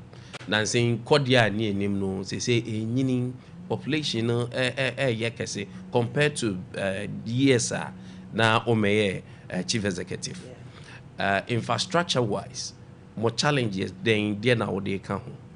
Kodia as the district capital, we are planning on making it the district capital. Okay. So baby, I will say, yeah, that's the capital. So we sat down with the planning team. We are looking at bringing more infrastructures there. So this year, so baby, 2 years. Na Bonibia and Sia, we are taking one health center to Kodia. Okay. Yes. Taking one health center to Kodia. And also, with the help of some people, we are trying to brand Kodia. Okay. Because we are building a fire station at Kodia. Yes. Nipane Boye, Ama, yes, fire station. Yeah, Wale Kodia school, no. Yeah, renovated 2 schools. Yeah, Boboya 2 from Nipana, 2 escape containers from Nipana. Area, Yabesi, Kodia school anymore. The 2 area, your sisters come, it's the apartment. Teachers no, Mufi baby bar, bitching a boy, many baby. Okay. So we want to make the place a very nice place. But I'm so school bit to say a doman any the account, but it's been some time I'm about St. Francis the old boy hono the status to say Roman school na Brosana or Hono. yeah. Yes, so it was earmarked for a secondary school. But a secondary school. But there are some things that needs to be in.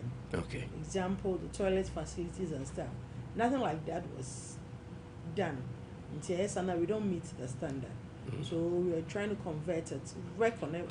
To see I'm not say contractors also. Okay. Yeah, who Jumana, de a model school. Oh, we want to have the best of the best. So that particular building is earmarked for a model school. Okay. So far, when say Brian Bodina, you had a plan. By what are some of the things? Also, no, I have to do this. What shall I say? Yeah.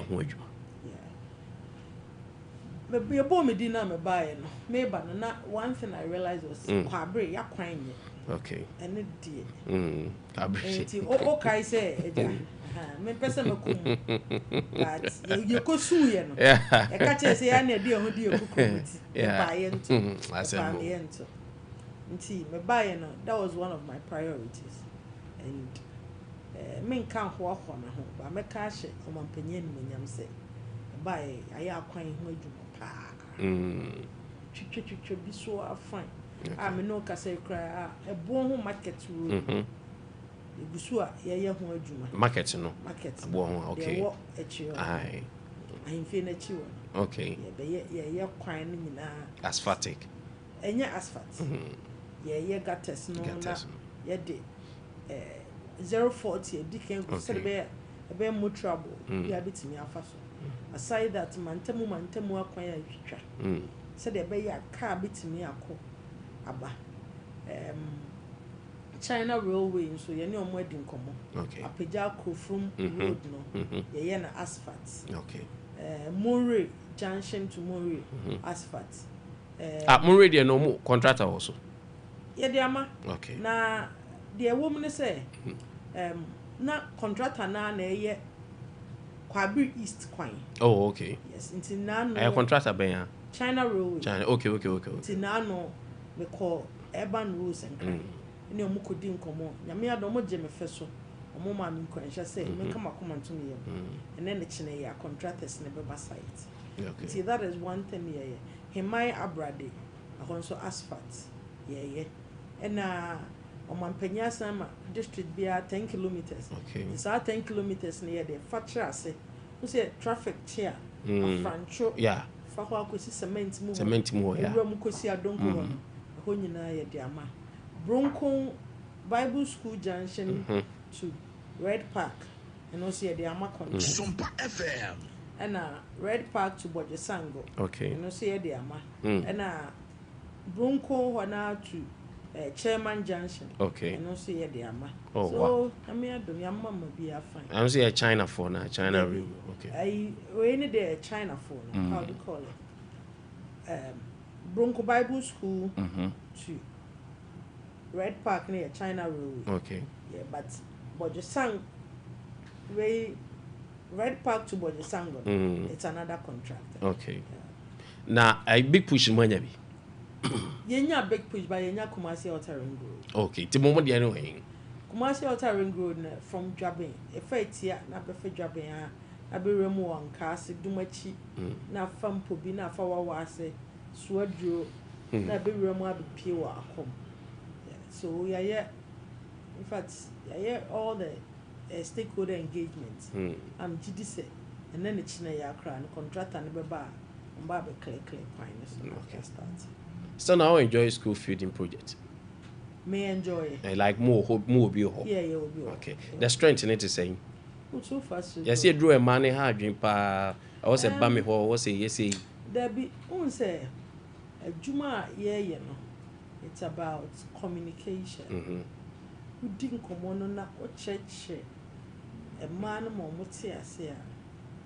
Yeah, we are in to do the best. So yeah, nya dey be a feeling kekao bia beba Nti oye woman organizer now ba. Sompa FM. This is the amount of money you are going to be paid. Obi amount flat sika se je fakoye. Ye wa usika wo hwe wa hoden. Wo betimi aye. Omo ka so betimi aye bia no. Na me adom ye de ma omo so omo koye. De omo so omo ntimi nye no.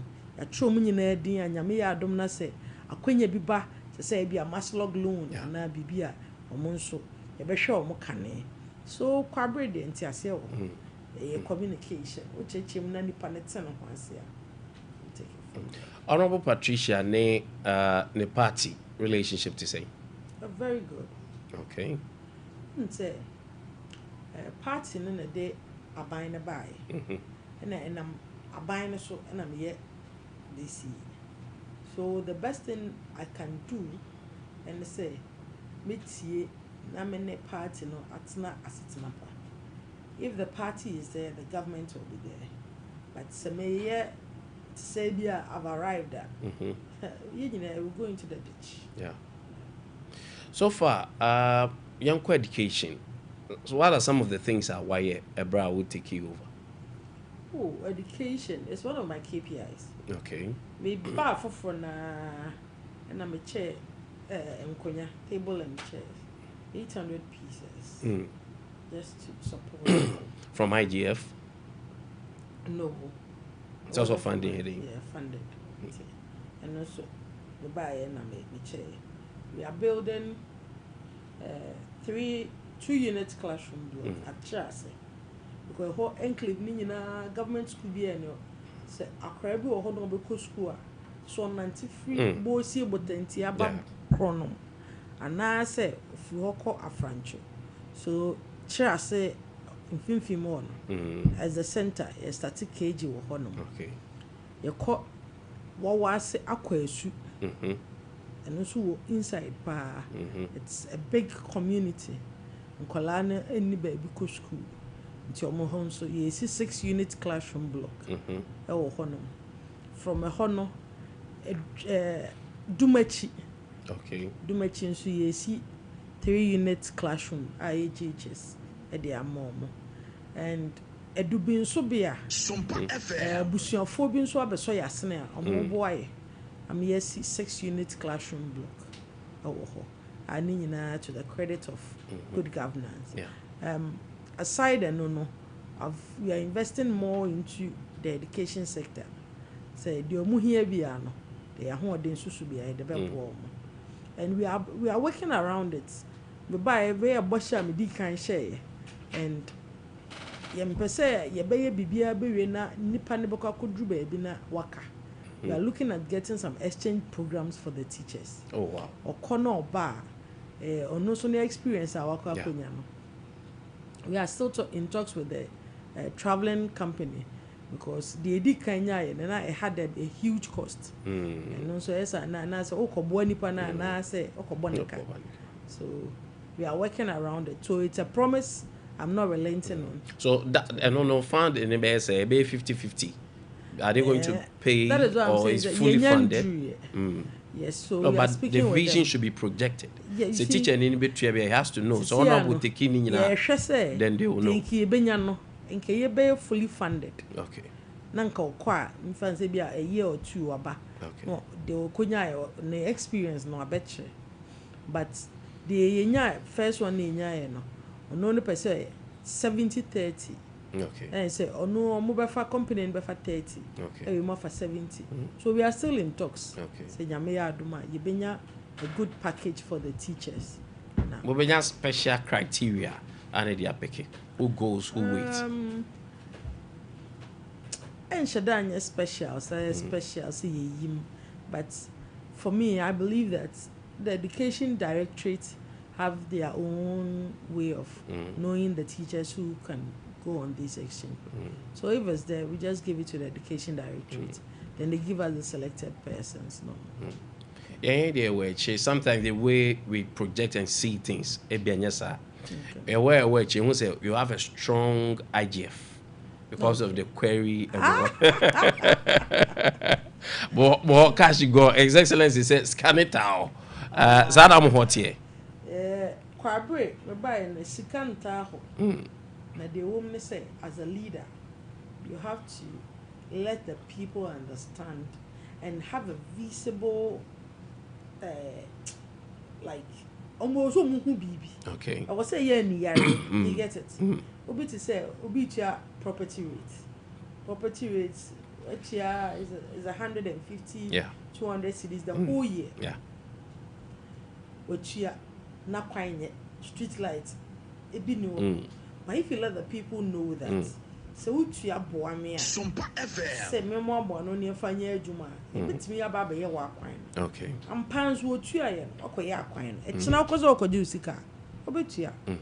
You get it. But if you don't let the people see what you are doing with their money, more. Yeah. It is your St. Francis, a Boho RC school now. Abrosina yen. Sika ye generated from quarry na. And 1 year they call home. Oh, okay. Ebi mfa baby a. Okay. Me fra him for nananom nyina betena ase. Na me mo moti ase said this is sika ye raise. Aye they call order no ho. We are hoping say by time a school be ebema kwanya be bie in September no. Ni ye wie ni nyina na ye timie bie model school no. Okay. Ama nkwala na ko. Ye contribute ho a you sika na bia that is query sika na fa so ayenya wo so no taxes ayajeje no eno na edisi police station amakro no because ye paibo ni bi wo ho nti baby ye paibo ni bibia ayeje revenue bia no we are making sure say mu benya so emfa so more ye renovation and then kwala no wo school mu nti na unhu say ya ba besi on omunya makwan pe you are giving ourselves 2 months Mobabana school no ayamono. Okay.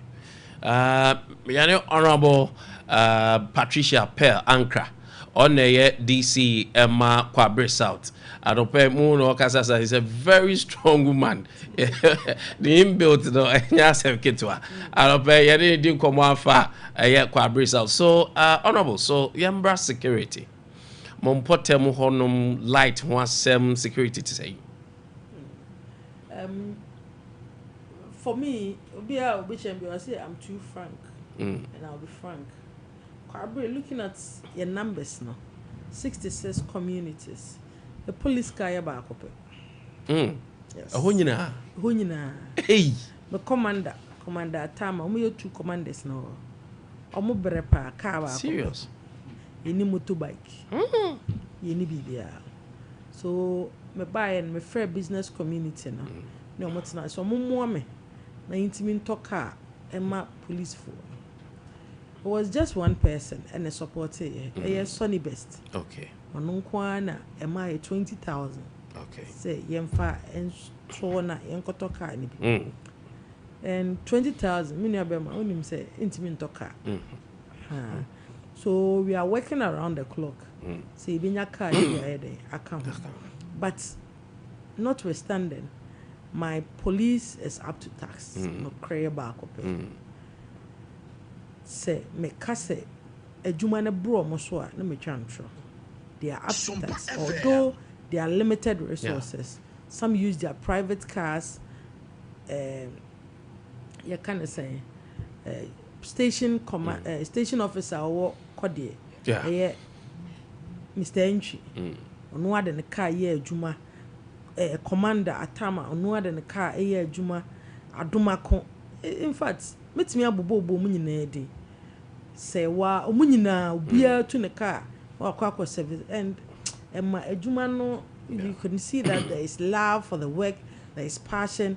Enti say na say o mampanyi makwan say kayem bo police for abaso a kameka say kode a police for and anko mampanyi toto omo rank because they are doing selflessly well. Okay. You're a strong woman with a very good profile. Maybe a bias always in bar. Not because me musawe because of your bar. Okay. But a day now we're to encourage and bow more consistency, especially the youth, the young ones. So we look up to you. Yeah. You see, the best thing I can do and maintain is to live up to tax. Because if I fail the whole generation. People look up to you, not sometimes close, but from afar. people aspire to be like you. So if I fail the masses, I fail the whole people. And I don't want that to happen. I want it to be like somebody sees me and I want to be like this woman. Because because a source of resilience. Things were against, but I pushed through, and today I am here as Pearl. So I don't want to feel the masses. I don't want to feel the gay child. We've been hearing stories from other districts and municipalities. A relationship with I-40 saying the traditional leaders. Oh, Nyankopon adom. My friend say Kwabre ahemfo. 99.99% omu nyina ye me offer. Wow. To hear the share. When you didn't tell me case omu nyina ye me offer ne say obi ye offer otufo uti. Ofra wa brebia okona na ase ekoti asem a oye den owo ka kiro. And I'm calling them offer because there is a good rapport. Ohine betimi afra me anytime and I'll respond. The urgency of it, I'll be there. So that is how far we've built the relationship. We are not related by blood though, but juma nintino. Yeah.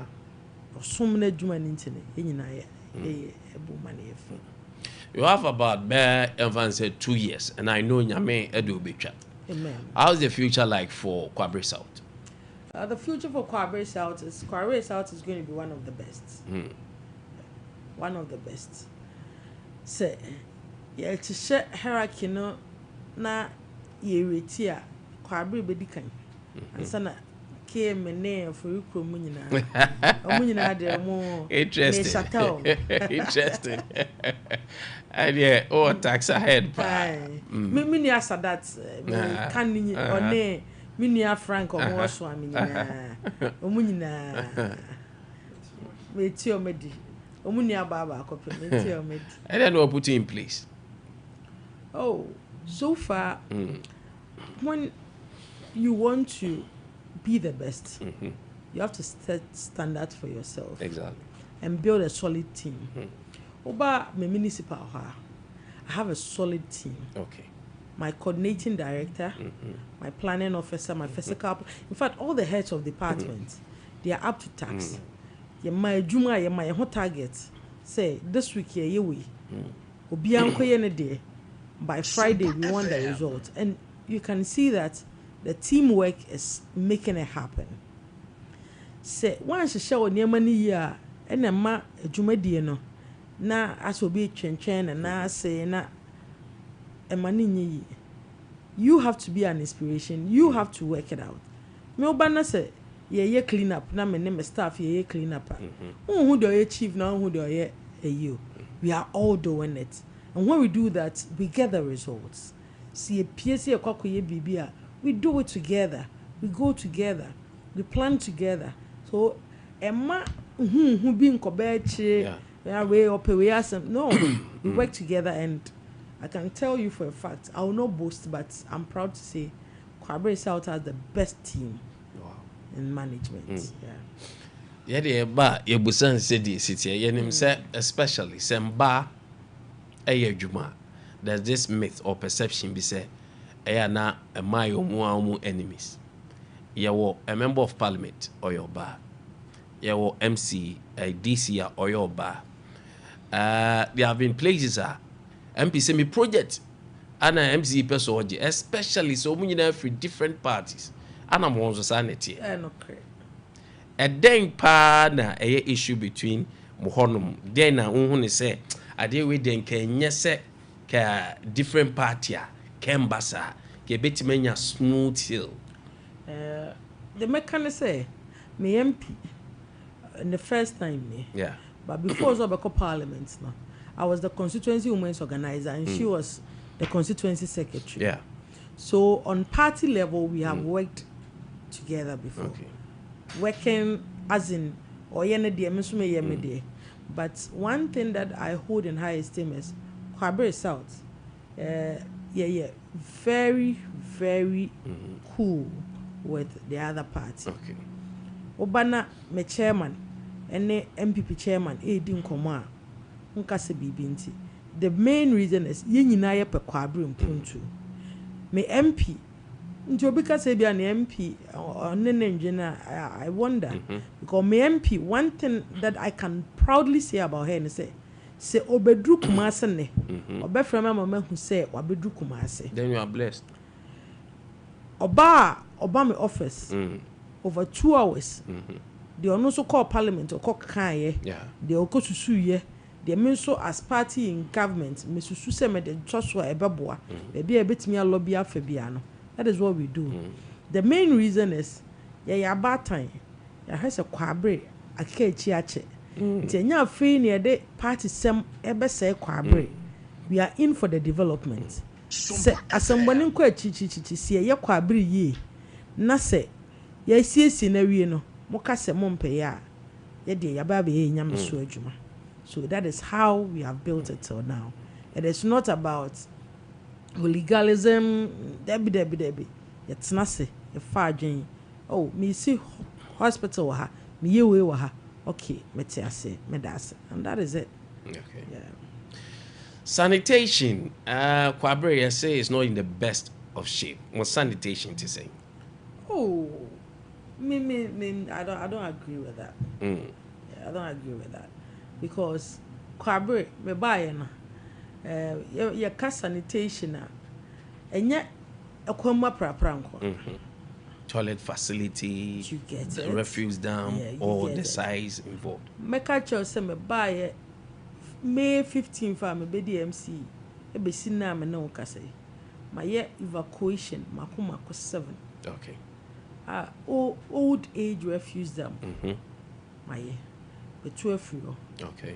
Petrensa. We had a huge problem. I've solved it. You see, I'm not going to say, by Friday, you'll be in the news. Okay. With your skip containers. We have bought 6 skip containers, with 2 being donated to us, making it 8. Ye de abubo ya makumako 5 eka ho. Okay. Ye de ba be sisi vantage point na ya fa nkofo a omobeye collection samai. So when it comes to sanitation, we are on top. Yeah. Future need to saying for your political career. Oh, nyankopon adom. Me quotation ba akope. Oh, we are say. Numbers 14:28. What kind good news now? Say, I swear by myself, says the Lord, as ye have said into my ears, so will I do. Bible, a honko yankopon ka no hontam. Say ma come hontam said the obaka gumaso. Say me dem hu ne say, I'll be the next president. Wow. Yeah. Wow. Me the president. Wow. I mean, ti me nkaketwa. Me nyambe di honorable nyana ma sorry obi afem honorable. Wow. Because I told them that I'll be honorable. Me we university. And then for Her Excellency. Eno de enchokra. Enti me we university. Aso ma ka che my classmates na say. Ye we university fresh am say.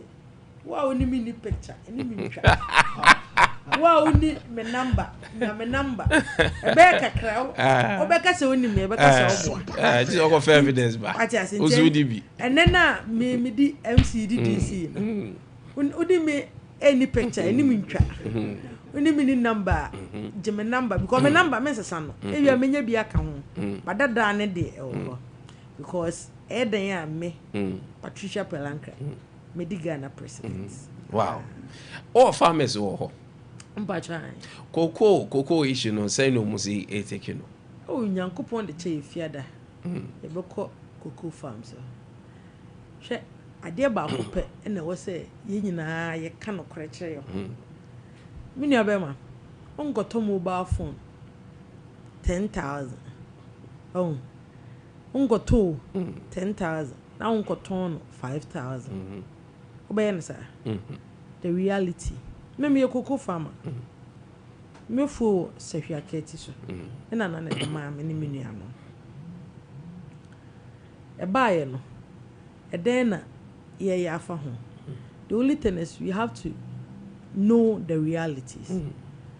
Your quick drama so no. cocoa no sen wo ho se ye pese Ghana yeda so tan ye ABC mu na ekamene yeda then we will pretend I say bi ni ho na oye be ma na ope oba e bi ni ho obi analogy bi o de ba say be ma na bu pimpini za kwa kwasepe na won so be ma kru ya won so koye na e bi ni ho na ko jaba bi aka se won papa kimpiski ye ne de ya ade besa e be bi e be kwa akoda ti e be kwa akoda kimpiski ya so let the people know the reality and ye koye no koko no mate so me pamochew enne se yetuma me de ewumbi abema this is the reality no krenie you see one thing about NDC government they say you cannot kre and MPP for so omo sugar coating ensem no we don't sugar coat you cannot kre ne chew no nyina ya hu it's a bitter pill ye nyina ya nom ye nom na dodode ne ba ene fuo e ba fom yi ye nyina emfili ye mo e call 500 e ba 300 na 400 ye nyina ni yedi nti se ye ma ni ye a ye nyina na be feel te nena emu aye den ye nyina yeah like we should endure for this time nim say den a ye papa ene koko sika 90% no de make yafu o calculate 90% no de make yafu ye de te boda no nti ye nim betimi aka say Cote d'Ivoire for cry de omo de ba Ghana say meton omo beton o dey say because ye bo ne ye chen omo de na and that is the reality nti mesre kuafo omo nka omakoma nto omo ye num nsu ntwen ope ye a nyina ye be on say mama wa ba ni women's organizer honhom ni we free honorable wa ba as he for hardba so the current economic status NGB baby economic status for Mabanyi Baso, looking at the indicators, the GDPs, the macros and the microeconomy, comparatively, whom strength saying. Ahene, by 4 bank and inside. Let's organize our whole lava. By 4 bank and inside. The bit me a catch and say, Yami who ya mobo. Na ukrayimu. Said the young NDC for ye dear GD in our shin say. Ono ne betimi atoto ne ma amaya I think party ba kono obi an hwehwe o machi kwan the reason being that it is God who has helped us till now once oni NDC ni bia hia NDC ni bia an ene your president on fan ho akwa no so ono na ayo because ye be sha ase ne ye jai o man ma nyankopon na atoto ya namo abesi sabre inti se wo de wade a hye nyankopon sa ugidi se nyankopon be mo anim agu ase o mo yanim ngu ase so whatever be the case whether hwan war whether USA war the God who has brought us from to this far will take us through and me kama actor yenuanom MPP for assume say we are not going to fail we are not going to fail Ghanaians we are going to work and work hard and make Ghana a better place. Obviously, Musa said, you are much of a spiritual person. I'm Musa, Bibia, the God factor. Sorry, sorry. We call the Church of Pentecost. Oh, no wonder. PIWC. Oh, no wonder. No wonder. All right. Honorable memoir code now. Asa obekono. Ora, idea.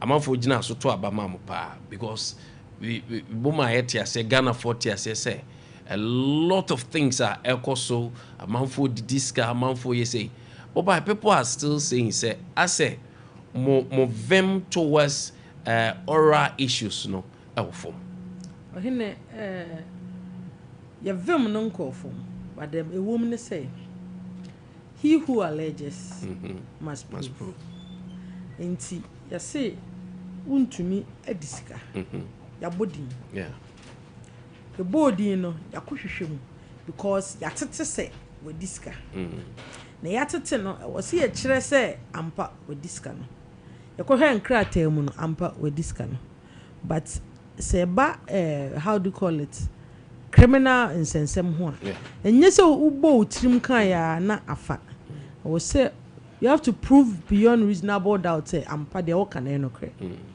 they are doing all the compilation. The GD say a few ways. Some of my in fear nine. Yeah. In fear nine and so on. I'm more on beko. Any more monko.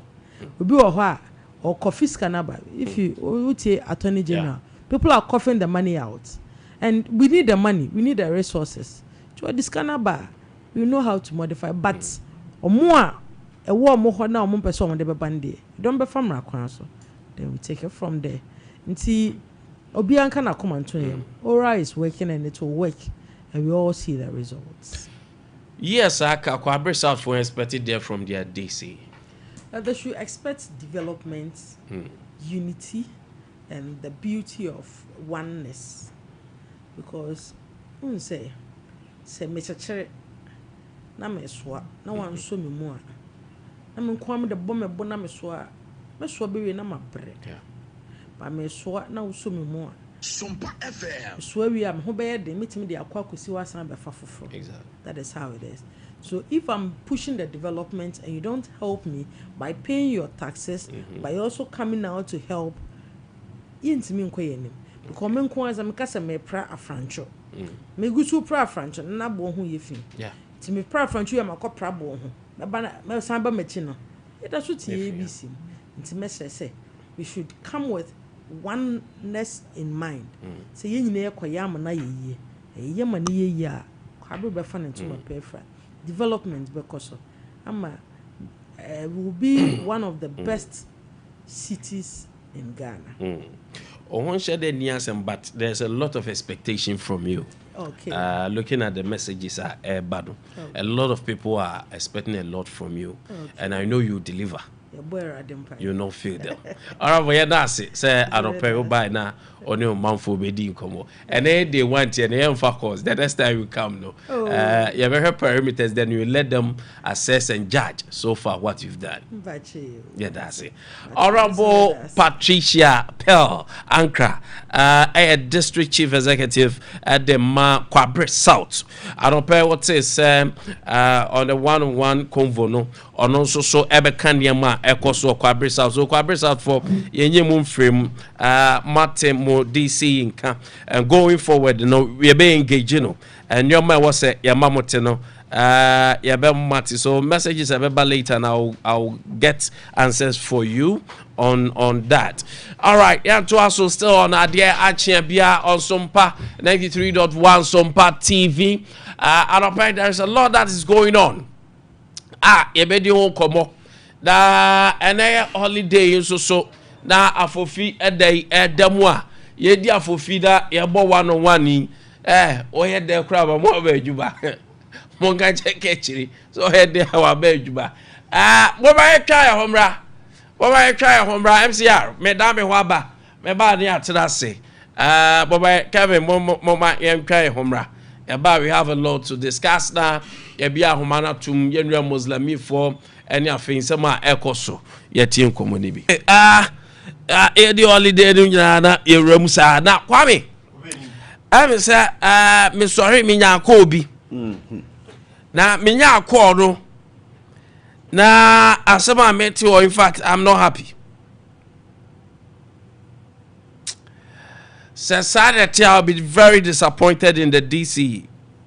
Our Achuma Nwabieja North. Achuma Nwabieja North. Okay. Say honum dia, I think the Honorable Rebecca Yeboane. Yeah. I mean, Obnipane frame no or see video be na say. Then I'm TV so I ma adwisa. No so senior we dey also hwe. Adaya omusi school dan ho. Bofa TV, bofa school dan to so there. But then mama bawa mako, bedu bawa mbeko.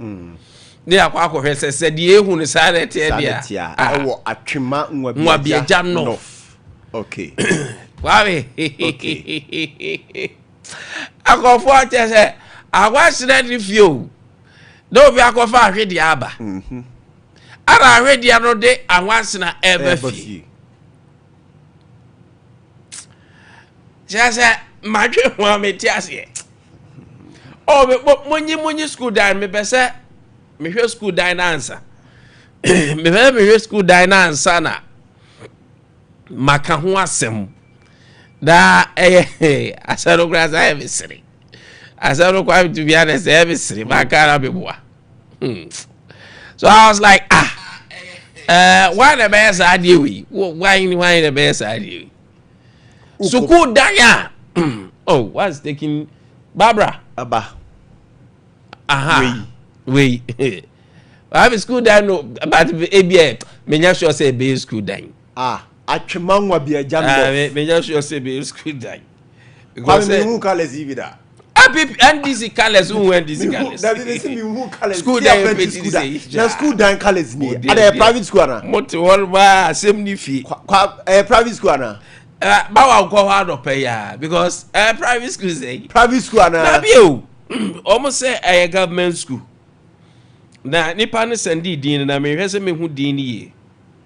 ye na weka na DC no kwa ko penti school da and wa penti no NDC colors red green and omo white na black no the doors no the white ni the yellow oh la ila white la ila and the yellow oh white no asem ni fia ya mamon ko pa asem mamon ko fa asem ma se asem ni fia ana to say party na wura ni tirimu ama say ofa plan kora na e party no ko a bibia nso nza nka ho biem okopenti school dine party color we obenya obi ama na ba be defend say nye party color ena ya meja no obenya obi pa bia wa ko school ko pa ko atire e ba be defend say emfumso obi ani ho say wa penti ni say obenya obi sa obenya obi ama na ba bonte aba be ka Barbara onu aba be ka so enye ndisi colors o enti pa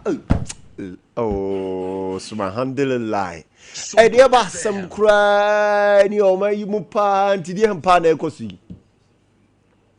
ana sesen oh chale because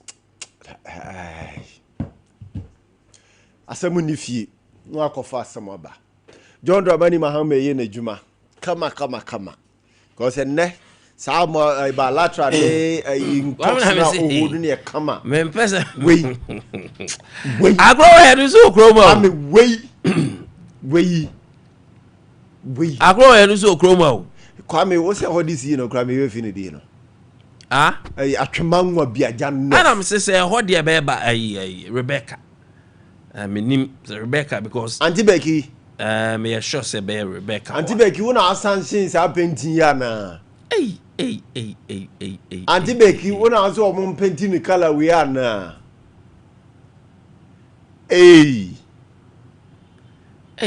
regional minister de nam ha DC so de dey be both kwam chese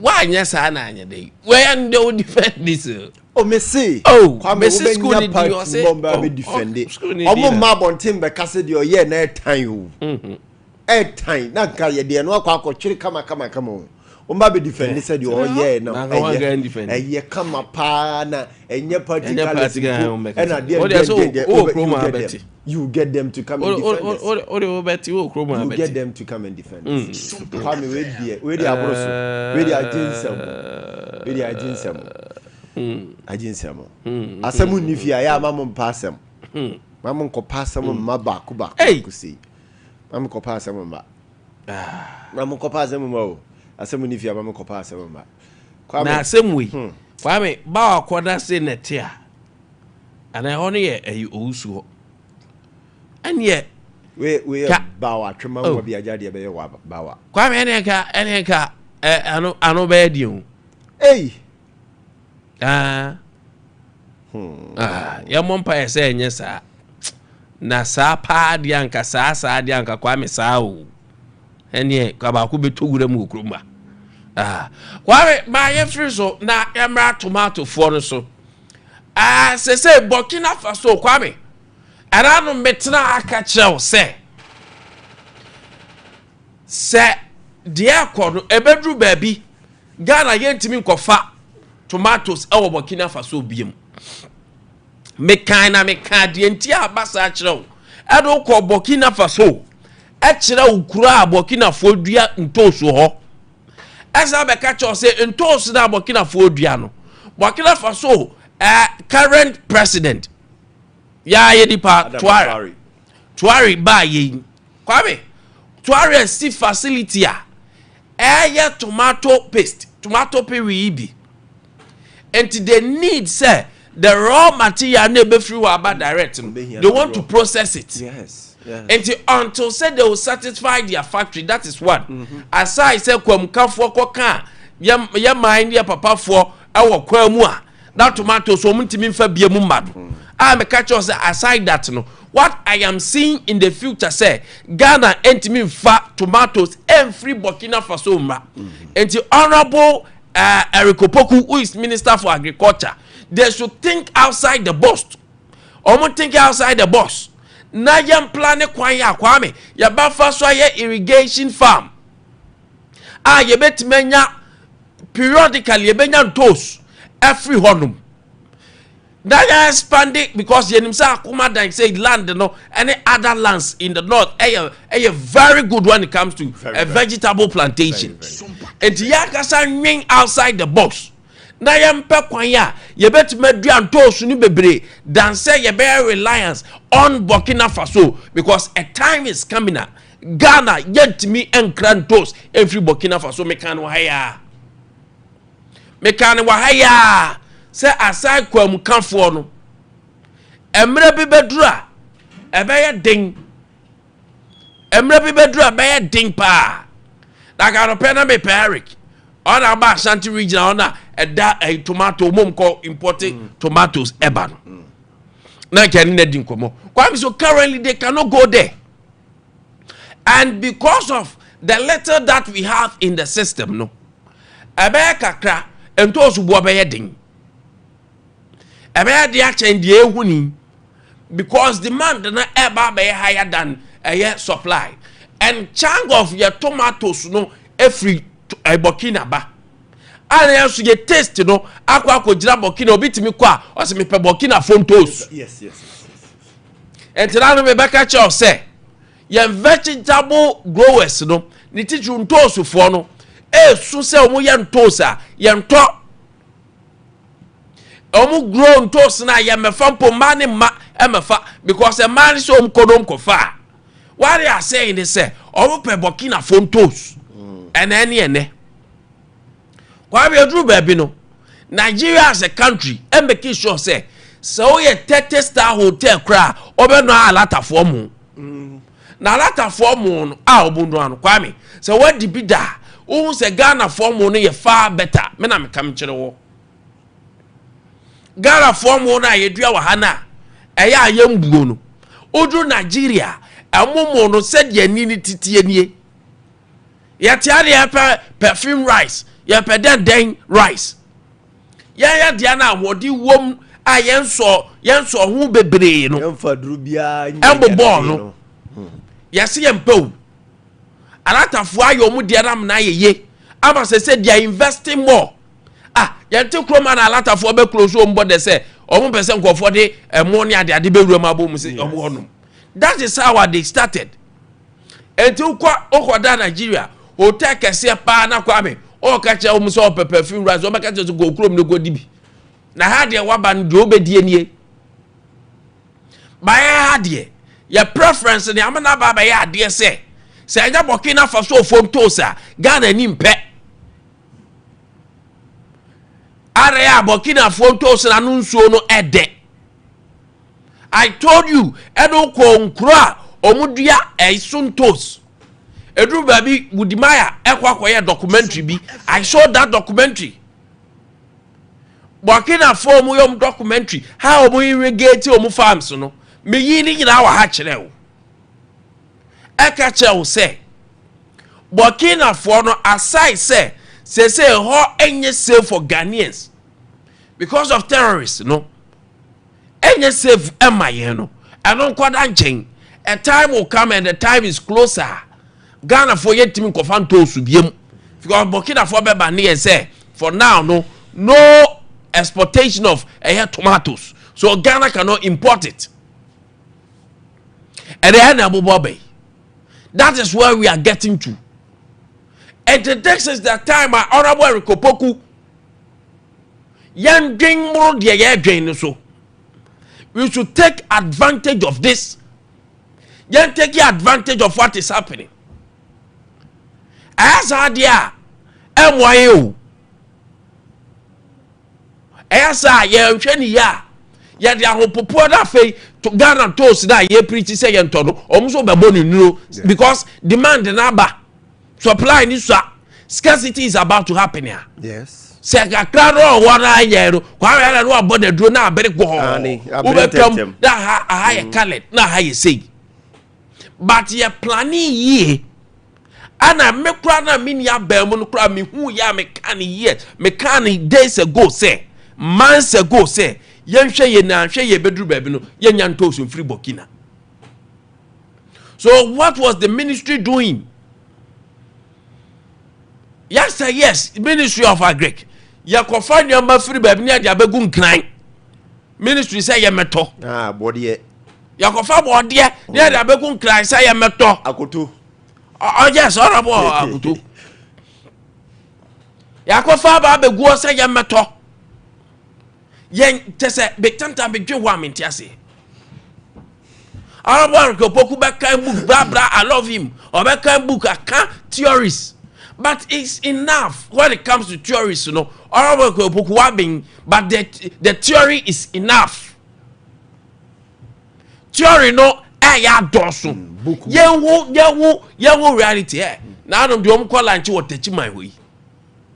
Ebesinde enkukon kitingiti me ka kire mu se enkukon kitingiti emfanfa so bia mre Ghana fo me ko kan na mo ye me ha me wakobon kukon kitingiti yiso me ka kire se enkukon kitingiti emfa bibi bia mre Ghana de ombet my no mde betwa omanum enipa kakra bi na bi ombet manya future in kukon kitingiti enu 5% po Kwame minchwa wa no kwabiri isi kukon kitingiti no ye charo wanwan tutu say ye charo wanwan seje na se grass o chese 5,000 enipa 50,000 let's grass o chese 5,000 ye challenge wanwan say menim se duru baby no tiko bisa honum na ya de eduru baby na se no mu twetwa kwabiri isi de no kwame s return bia kwabiri isi de because me I don't have wow me hu na Rebecca me hu na chire ma beka and we give you data and science a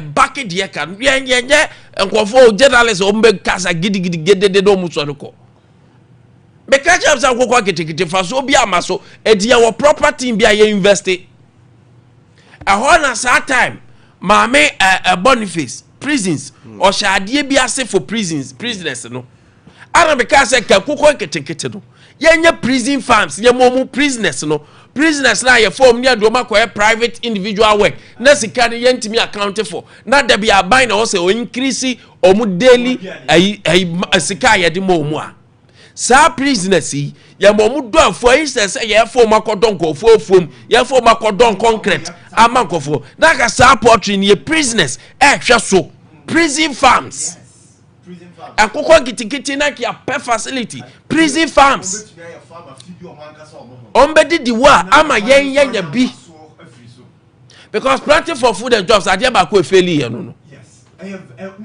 brilliant and so the implementation was poor the strategy was bad Sompa FM aya na bo so afrim mo ba ya na ko lunch di omu ko omu di en friends eh omu dey say as a planting for food ye bi na bro foforo edin foforo no so the omu dey say di ni omu nyina no mpini ndc din sai omu mienu nyina omu ko lunch ntachi man dien Santos a high time I was here who say best man reshu MC this in the Mba Zakaria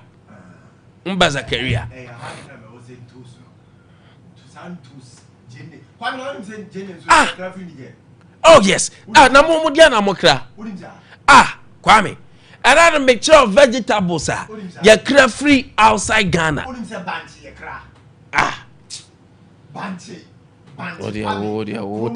yare unim so unim yare they can ya made no eno kura ye kra na wo pa na nya ina dwie kura chen ye wo mem aha yare yamade ye kra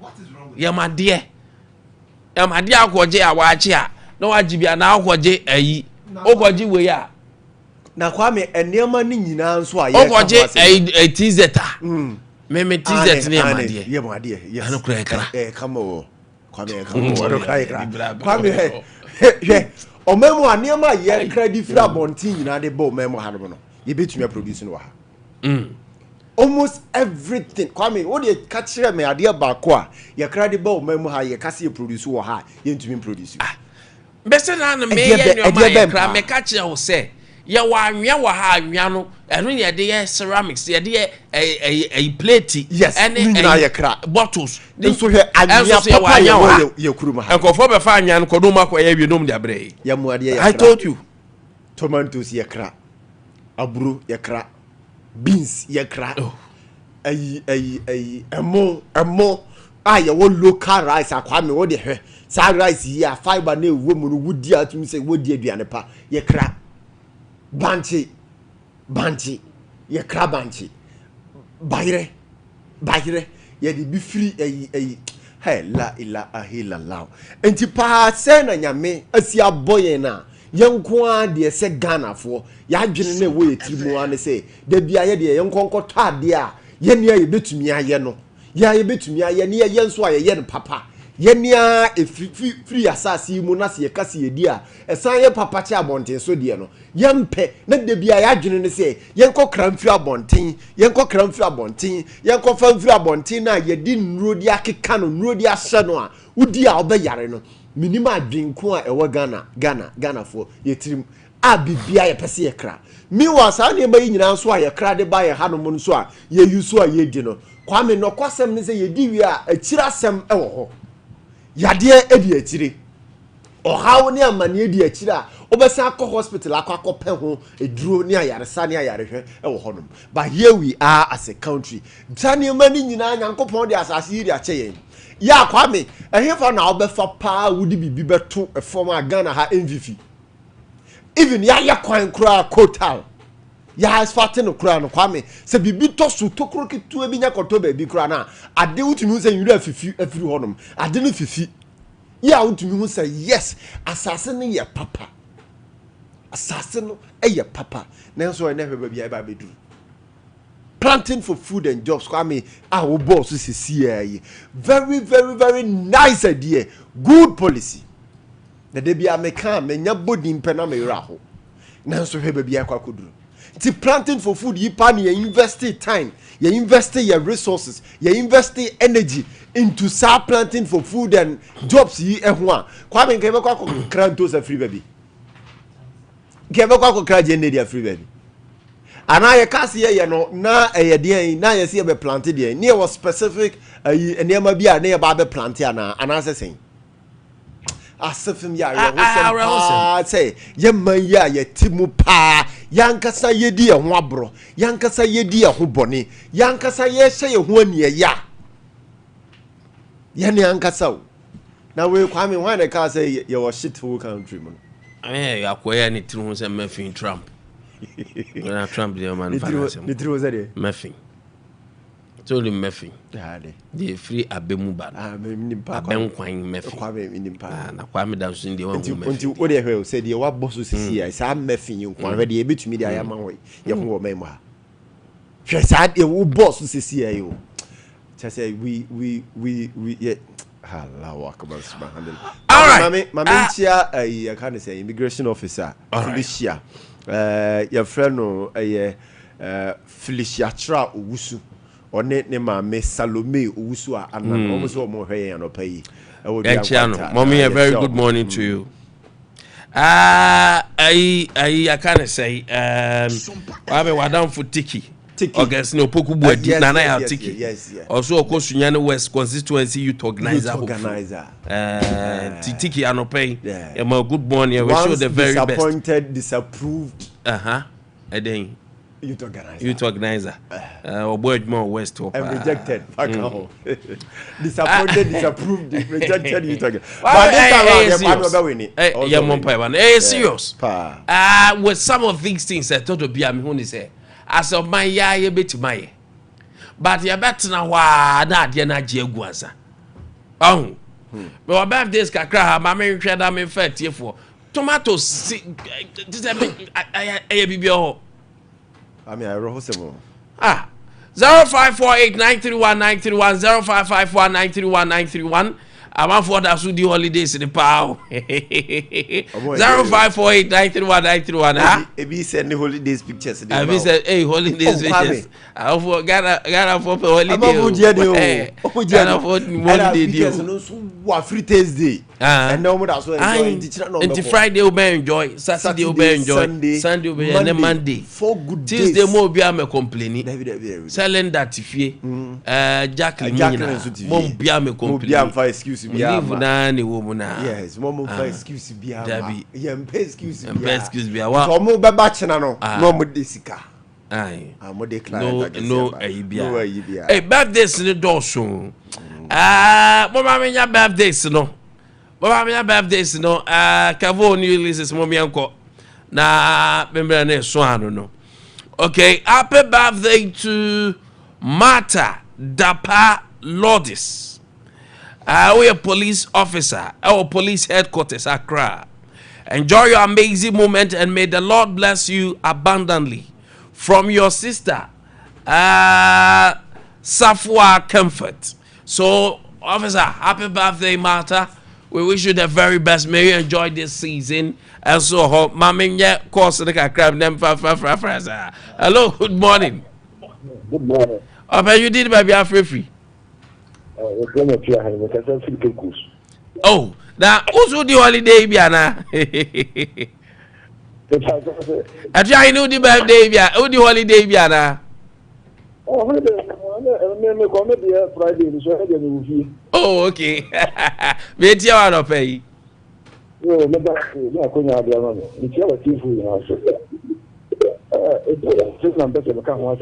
Okay. I try low out TV no cry na ento kai. Hey, okay. Sompa FM. Me manage. So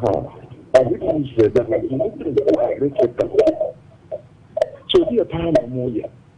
E dia fa sa ni na wi. Mo se be so nti on ka o. Ayin. Na die ta no mo ya. E dia ko se e se ku ti da. E dia kan wa se no. E bi ti na so se. Now, the same answer to the 12. I don't know. This is the answer. You do what you are. She never pray. For minor, the queen. What she done have a part in the usual way. The king of the yes, woman, yes, I'm going to Ghana. At the end, almost you do see them. Woman, yes, now the fun is not a judge, so I bring me out. I'm studying another soul. We might be over your phone. You are not in any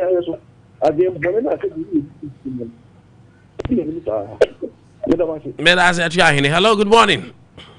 Morning. I want to contribute on the program. Hello, Penkes here. Morning. Good morning. Me and John up every burger. Someone I'm about to sing it. Aye. The program in Ghana education. That's a bro for bro. I need a problem. And only a problem, you know. Kenya Sapadia, Kagana, you will be able to Abway. Oh. School, could be secondary school from Kuan, moment. Sompa FM. I've got second class school in Abway. Maybe a secondary school. Okay. Medasi Bebre. Hello, good morning. Hello, good morning. Morning. Yes, sir. Pacho did baby free. Good. Yenti free park also. Yo, they can say a school down. I'm going to so and run office. Oko fa ho. no fa wo yi adankwa me so piano hey piano ai ufa yi adankwa me a okay ufa adankwa me a na yesi ba binde kuri ufa na ko ba kese no urem na me ko o painting dan no school dan me so ni obi say mo painting ho the floor piano I want to painting school dan mo kan okay ya point ya beba ho that's a pa hey Charlie I didn't know you my birthday is now eje papa clefo so gira so hey oyefo me child pay Priscilla nyako afrifa oye teacher ewo obogu konongo happy birthday madam yes nyako pon so many shine enya kese wo so Priscilla nyako afrifa anopay we say we may be late but our love for you is always on time. You mean the world to us, wishing you joy, love, and everything beautiful in life from your brother, Catcher of Sompa TV, and Regina, a free file of Santiago Crofonso. Happy birthday, madam. Enjoy your day. And I will so happy birthday to Ken Promise from Sunyane. Hey, where they Ken Promise, bow. Wow, Ken Promise, happy birthday. I hope so to be told you there. Ken, enjoy this beautiful day. We wish you the very best. Nyamisha Nonche Washim. Happy birthday, sir. Happy birthday to the campion. The man with golden heart. Abochi, the professor. Abochi. Or professor and the other worker already you. Prof, order Uwosti for God and country. Sompa Accra. Happy birthday, Prof. You are my big brother. I love you so much. Of this day, I wish you the very best. Prof, nyaminu nyeyo, nyamini ubefra dumba kwa dumu. Nyamin chewa shimwati. Prof, nyami manye kese kopim so be kese pa. Ye do. Abochi. And then I wish them oh. Yeah, odia. Prof, I am quite jay. Happy birthday. Nyami nyo kese wati. Nyami mani favor ni munkamo so. We are proud of you for myself and the entire work fourth network Sompa Kumasi. Yes, happy birthday. Happy birthday, Barbara Ma, happy birthday. MCR for Nina, Ketchup, Obiasi, happy birthday, Prof. We love you. On that note, Mami for Sumning in our NCA. Your friend Nana Kwame Nkwantabisa. Wafro. Your friend Nana Kwame Nkwantabisa. Amanfo nyina Nkwantabisa nie. Happy holiday. Yabe watch that, yabe babe sum. Enjoy this wonderful moment. Sports air to aso Ade Akye.